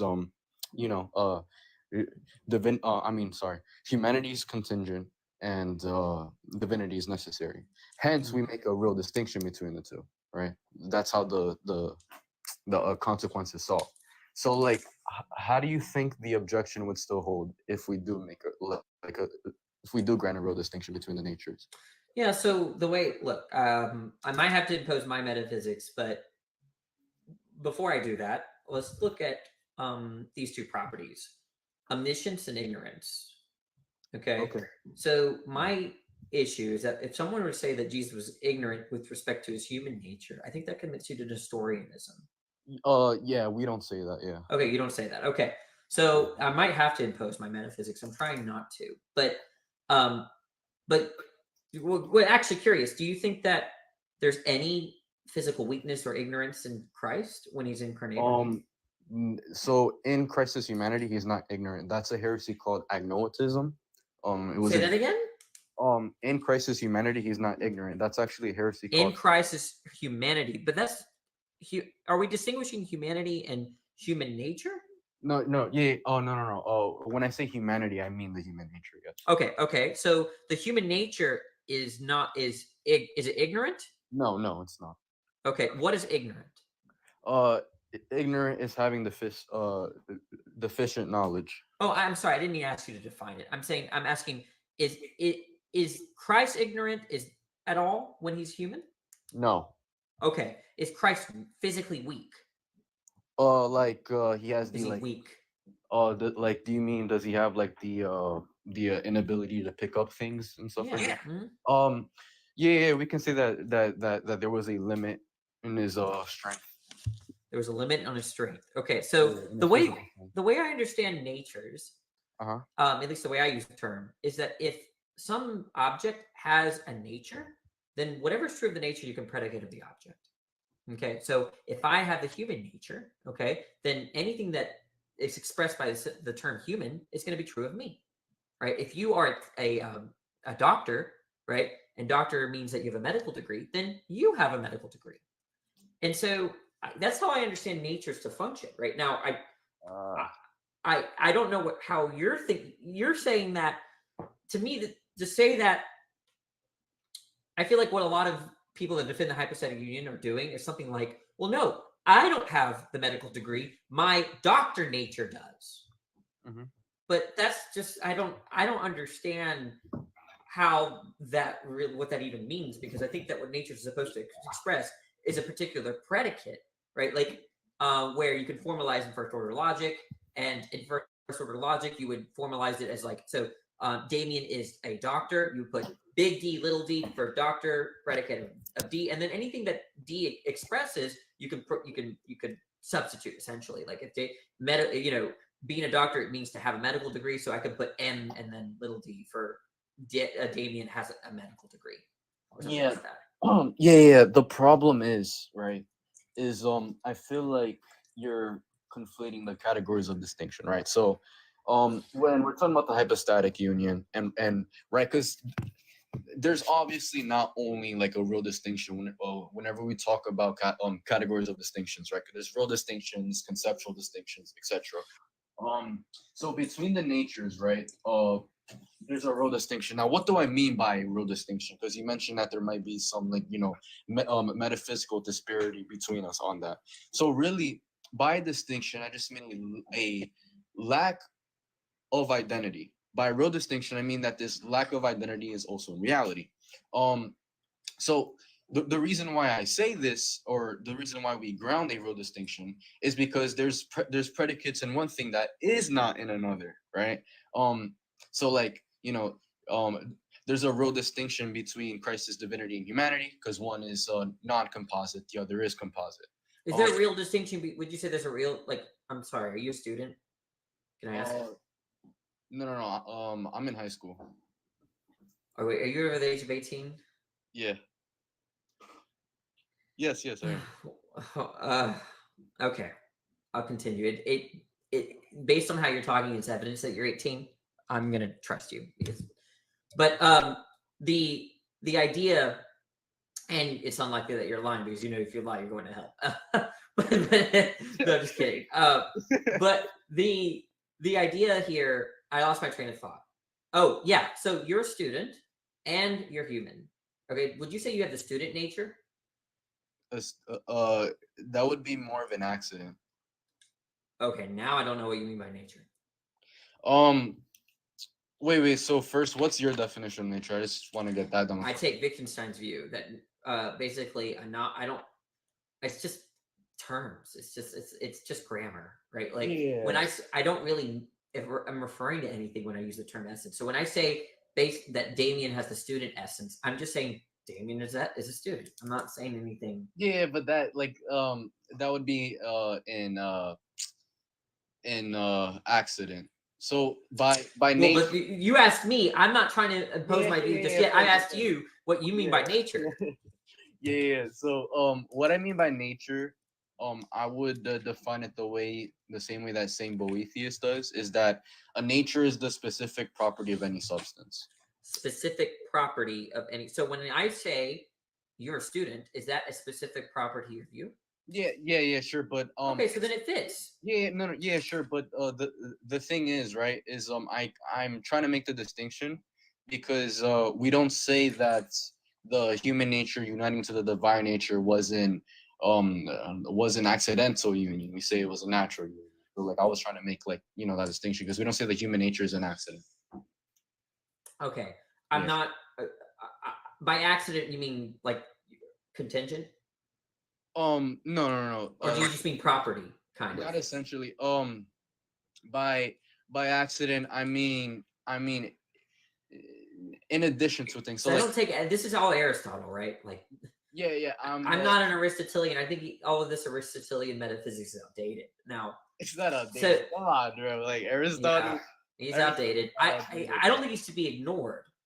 I think he has a great insight, even and relevant today. I just think that this stuff is outdated. But, man, that's not. So, but the point is, okay, look, we could spend a lot of time trying to break down all these terms, all to compare metaphysics, but I want to avoid that. Let's see if I can present an objection without going into the rabbit hole of why I think Aristotelian metaphysics is outdated. All right. Sure. Yeah, Okay. I'm going to try my best, but it might be that that's what we're faced with. Okay.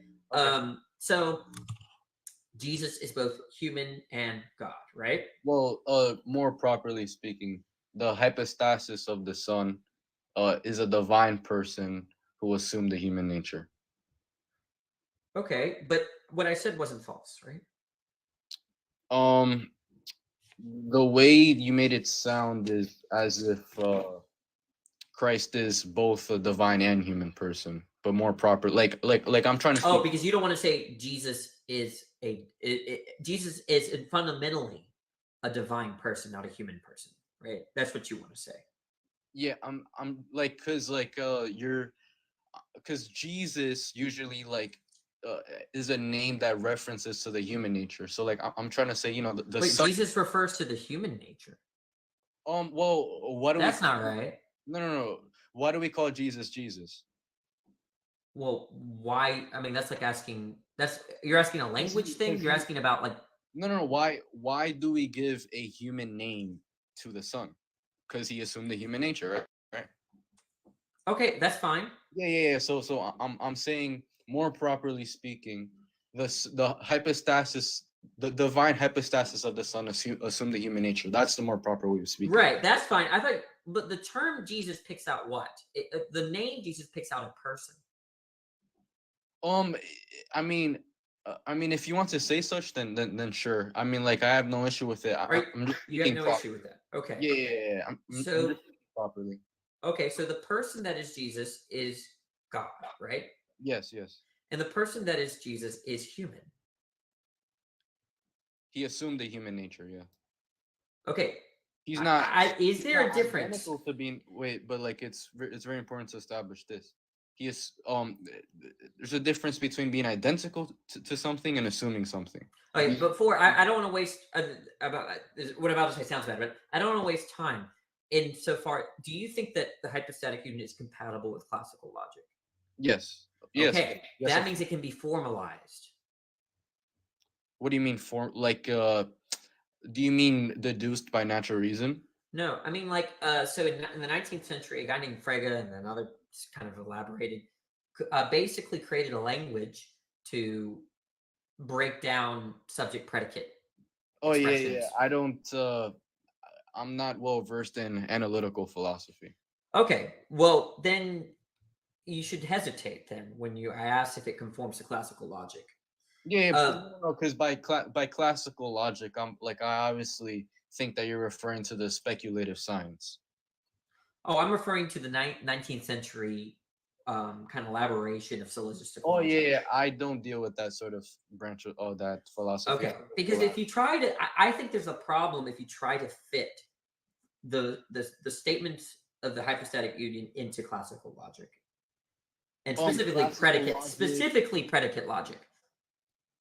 Like classical logic, First order logic, predicate logic. Like a classical identity, is that like an example of classical logic? Well, that's classical identity or strict identity is in syllogistic logic, but the meat of the innovation in the 19th century was really first order logic, sometimes called predicate logic. I can show you really fast. Let me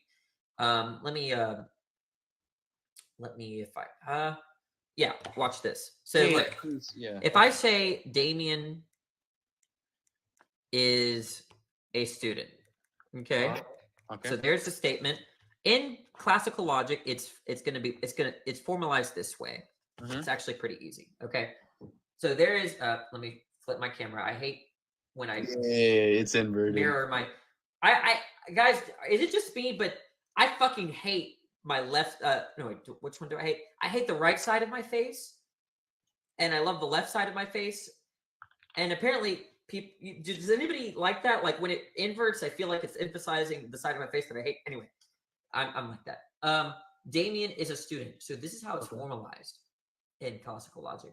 So okay. I'm more familiar. Okay. Okay. Yeah. So do you think that the statements in the hypostatic union can be formalized in that way in predicate logic. So I'm aware what predicate logic is, but I wouldn't know how to formalize it in. Well, it's actually not hard. So look at these statements. Jesus is divine or God. Okay. Jesus is human. Okay. So this would be formalized this way. There's actually a better way to do it. I'll just do it in the lazy way. I haven't looked at this stuff in a while. So it's going to be something like this. Oops. It's going to be something like this.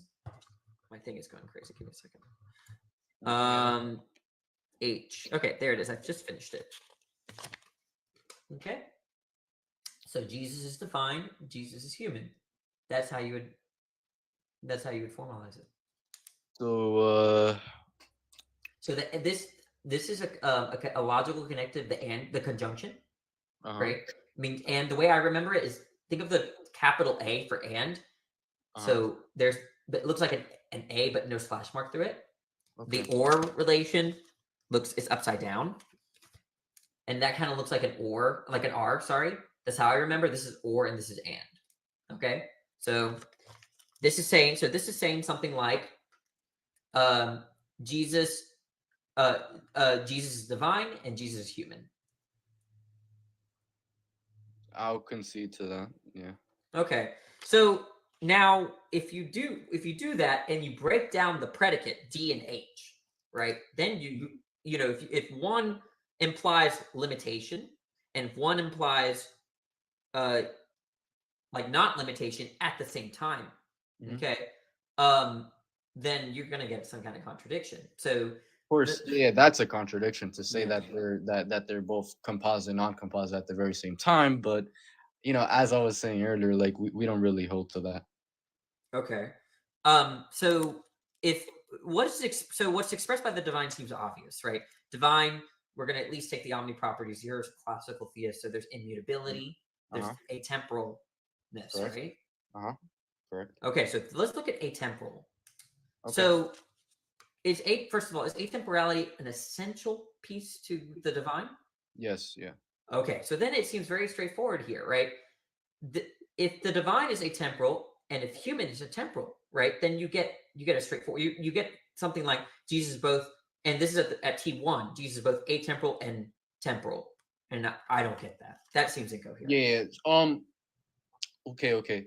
So that is true. And okay, so the way how Christians would structure that sentence, like to make it more proper, is that the Son is atemporal in his divinity, and the Son is temporal in his humanity.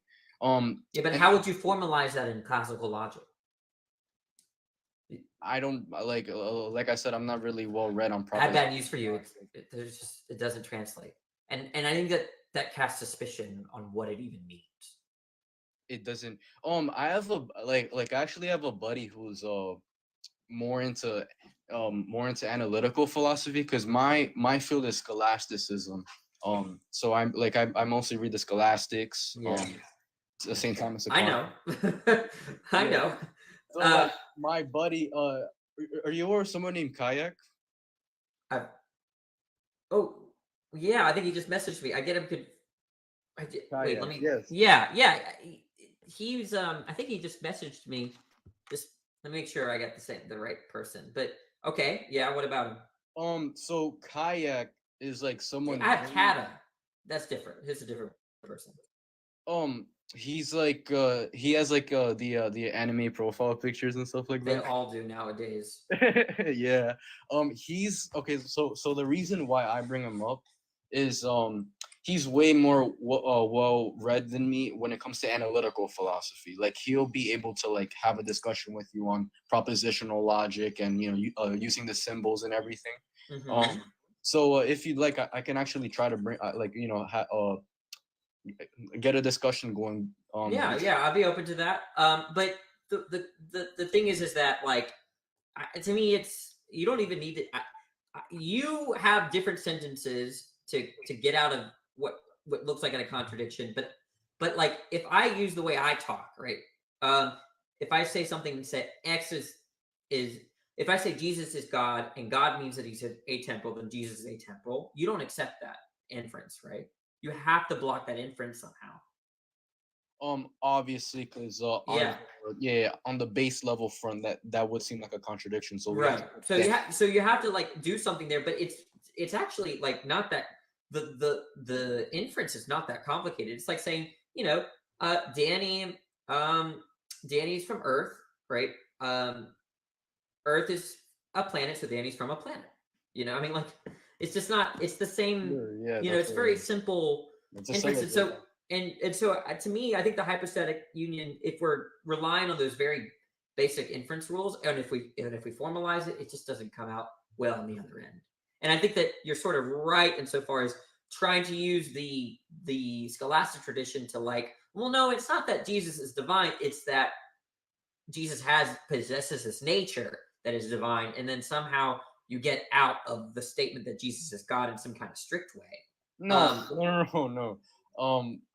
So like, right, when we talk about the human nature. Oh, can I correct myself? When I say Jesus is God, I'm talking about it in the way that I would formalize in first order logic. When you say Jesus is God, you mean something else. So you're still going to use that sentence, but it's going to mean something different, right? Yeah, so like I guess like the way within absolute identity, you guys say is a predication or is of identity, stuff like that. Yeah, there are other relations. I'm fine with relative identity and stuff like that, but yeah. Also, like you would take the impure sense of relative identity, I assume. Yeah, I lean that way. I'm fine with that sense of identity. Yeah.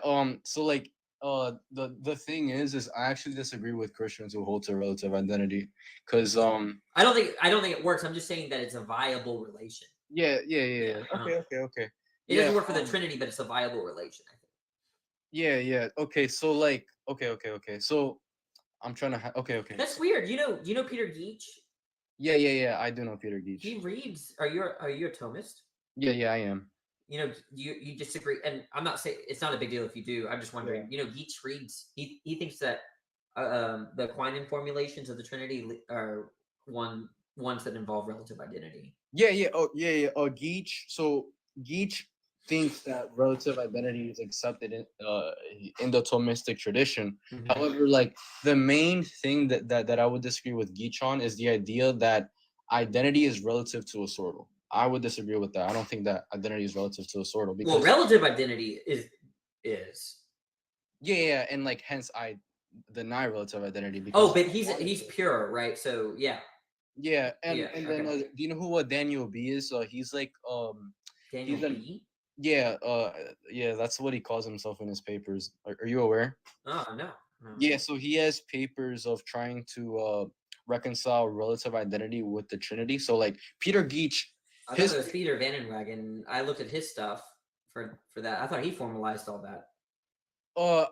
Peter Van Inwagen did as well, but like I feel like Daniel B is way better. Like when it comes I have to look at that. Yeah. I'll if there's any way I can contact you, I can send you like all these resources. Yeah, you can send me. My DMs are open. Yeah, because I just followed you. Okay. Because like in all honesty, I read these papers like years ago, so like I probably forgot a lot of the content. Do you know G1? G1, sounds familiar. He's a TikToker or kind of a. Oh wait. So far, you're my favorite Thomist, by the way. Really? Yeah, these others are like I like them, but I hate talking to them. Well, okay. Here's the thing. There's a lot of LARPers on this app. No. I'm being honest. Like, there's a lot of people who, they haven't read the primary resources that they should be reading. They only learn from debates. Do you know Joshi? Yes. I do. What do you think about him? I think that Joshi LARPs as well. Okay, you're definitely my favorite now. Yeah, I'm not trying to take shots at my Christian brothers because obviously. I'm sorry I set you up for that, but still. Yeah. But like this is my advice to the Christian apologetic TikTok community: read more, debate less. That would be my main advice. If you want to actually be successful in these debates, you have to read more than you debate. The problem with these kids is that they debate more than they read. Yeah, I think that's good advice. I think that my suggestion to people that are actually serious is to read and converse. Debating probably comes third if you care. I do this for fun, so I don't come to TikTok to learn, right? Like, although that's a happy byproduct, right? Like, if you really want to learn shit, like, you got to talk to specific people, converse with them, and read. Like, philosophy is an extremely gregarious discipline. Professional philosophers read a lot, but they talk to each other often than you would think. Yeah, So yeah. you have to talk. You're right. TikTok, like I'm not here. If I'm here to learn, this is like the least efficient way I could learn. Yeah, because once you actually engage with the resources, talking to people about the resources is like a very beneficial way of actually memorizing and storing it in your long-term memory. Like that's very, very productive. And then another way is also obviously like taking notes of it as well. What do you think about Phaser? Do you like Phaser? Because I talked to G1 and the others. They all hate Phaser. Listen, man, Phaser gets a lot of things wrong. So okay. I don't think that I got this book. At first I got the Phaser book, but I got the Cotter, AC Cotter. Oh yeah. He's pretty good, no? Yeah, that's my favorite book on beginners. The ABC of Scholastic Philosophy. Yeah. And then I got the Dictionary of Scholastic Philosophy because I don't know what's going on, but y'all like must reproduce asexually. I don't know what's like. What does that mean? Like y'all are multiplying and shit. Dude, I'm because like LARPs are like are multiplying in the community. Like I'm trying to like, dude, more like so like. There's a group of us, right? Like we engage a lot with the scholastic resources, and then like there's people who see us and they're like, they get inspired by it, so like they start LARPing. Yeah. But yeah, Phaser is so here's my concrete opinion. He's a mediocre Thomist. There you go. I was reading. I caught a mistake. I was reading his Philosophy of Mind book, which actually is pretty good. But I caught like a couple mistakes there. I'm like, No, don't get me wrong. But he's very clear. That's the thing. Yeah. Don't get me wrong. Phaser has some pretty like neat works. I like his formalization. I like his formalization of the argument for motion. Is that in his 5 arguments? Yeah. The 5 ways of St. Thomas Aquinas. Yeah. Oh, 5. It's 5 arguments. It's not 5 ways. No. It's called 5 ways. No. Yeah, 5 ways. No. No. God, yes. No. 5 Am ways. I going crazy? No. His book. Yeah, Ed Phaser's book is 5 proofs for the existence of God. Yeah, not 5 ways. No. But I'm saying that he bases that on the 5 ways from. Oh, okay. If that's what you said. Then okay, I'm fine with that. Yeah. So if you want to know something I disagree with him on, I disagree with him on divine action, specifically created. I've never really gotten I don't. Yeah. Yeah. So are you aware of the argument on modal collapse? Yeah. Yeah. So the way he answers modal collapse against Ryan Mullins is that he basically says, okay, we have the divine action, which is really identical to the divine essence, and then we have creation itself, which is extrinsic to the divine action. So he says that since the effect is completely outside of the very action itself, then you don't get modal collapse. Yeah. You don't get. That's what he wants to say, right? Mm-hmm. Yeah, because there's no change in the divine action itself. However, the problem with this is on concrete. This goes along the lines of how I would also respond, but he makes it as if divine action is formally transient instead of virtually transient. Okay, that's more scholastic jargon, right? More scholastic mumbo jumbo, right? I know virtual is a type of logical distinction, right? But there's some basis in reality. Sometimes it's called a metaphysical distinction. Is that right? Yeah. Virtual distinctions have a twofold basis. It has a basis in the thing itself and the basis in the intellect. You see, I don't mind talking about this stuff. I just hate to imagine like the worst thing is when you have like a very confident, like pretentious Thomist. They're the worst because I feel like they gatekeep, and I don't think you are, but they gatekeep using their terms. And I get it. You know, I used to do that. I try not to do that anymore. But anyways, I do plan on leaving right now. But I followed you, and maybe we could talk in more casual settings because this is you. I'm supposed to. I go live so I can misbehave, and this has become too cordial, and so I'm uncomfortable now. Yeah, dude, listen. In all honesty, I do that myself. So when this is a very rare occurrence that I'm like talking to like an atheist right now, like on like a like a normal conversation. Because usually when I go with these, like it turns into like a shouting match or like we start like arguing over each other. Like so like yeah. Like, this was a pretty productive conversation. Yeah. And you can hook me up with your friend if he knows more about my. Because I'm just curious how this would be formalized. Do you have Twitter, by the way? Yeah, but I you can message me there. I respond. What's your Twitter? It's on my link tree. Link tree. Okay. On my bio. Yeah. Okay. I will check that out after the live then. Okay. All right. Cool. Thanks, Damien, for coming on. All right. Of course, brother. All right. See ya. Bye. Bye. All right, guys, I'm probably going to end the live. Thanks for watching. I've been live for 2 hours and 25 minutes. If you missed anything, it's all on my YouTube. You can go watch. It's being streamed as we speak. Hey, YouTube out there, I see Jamie, yeah, you can text me anytime, man, if you still have my phone number. Brian and Reflective, Organic, I see y'all on YouTube. I see Travis and Brenda, Fenton. Bye, guys. You could, again, rewatch or catch what you missed. But y'all have a good night. And thanks to everyone for the gifts. Let me thank people for the gifts who gave me gifts. Oh, thanks Danny number 2, and Hex. Wait, I'm trying to. Okay. Thanks Dwight and Spoof, Kai, Sunday Worship, Danny J. All right. I'll try to go live tomorrow, guys. I'll see y'all later. It's been too long.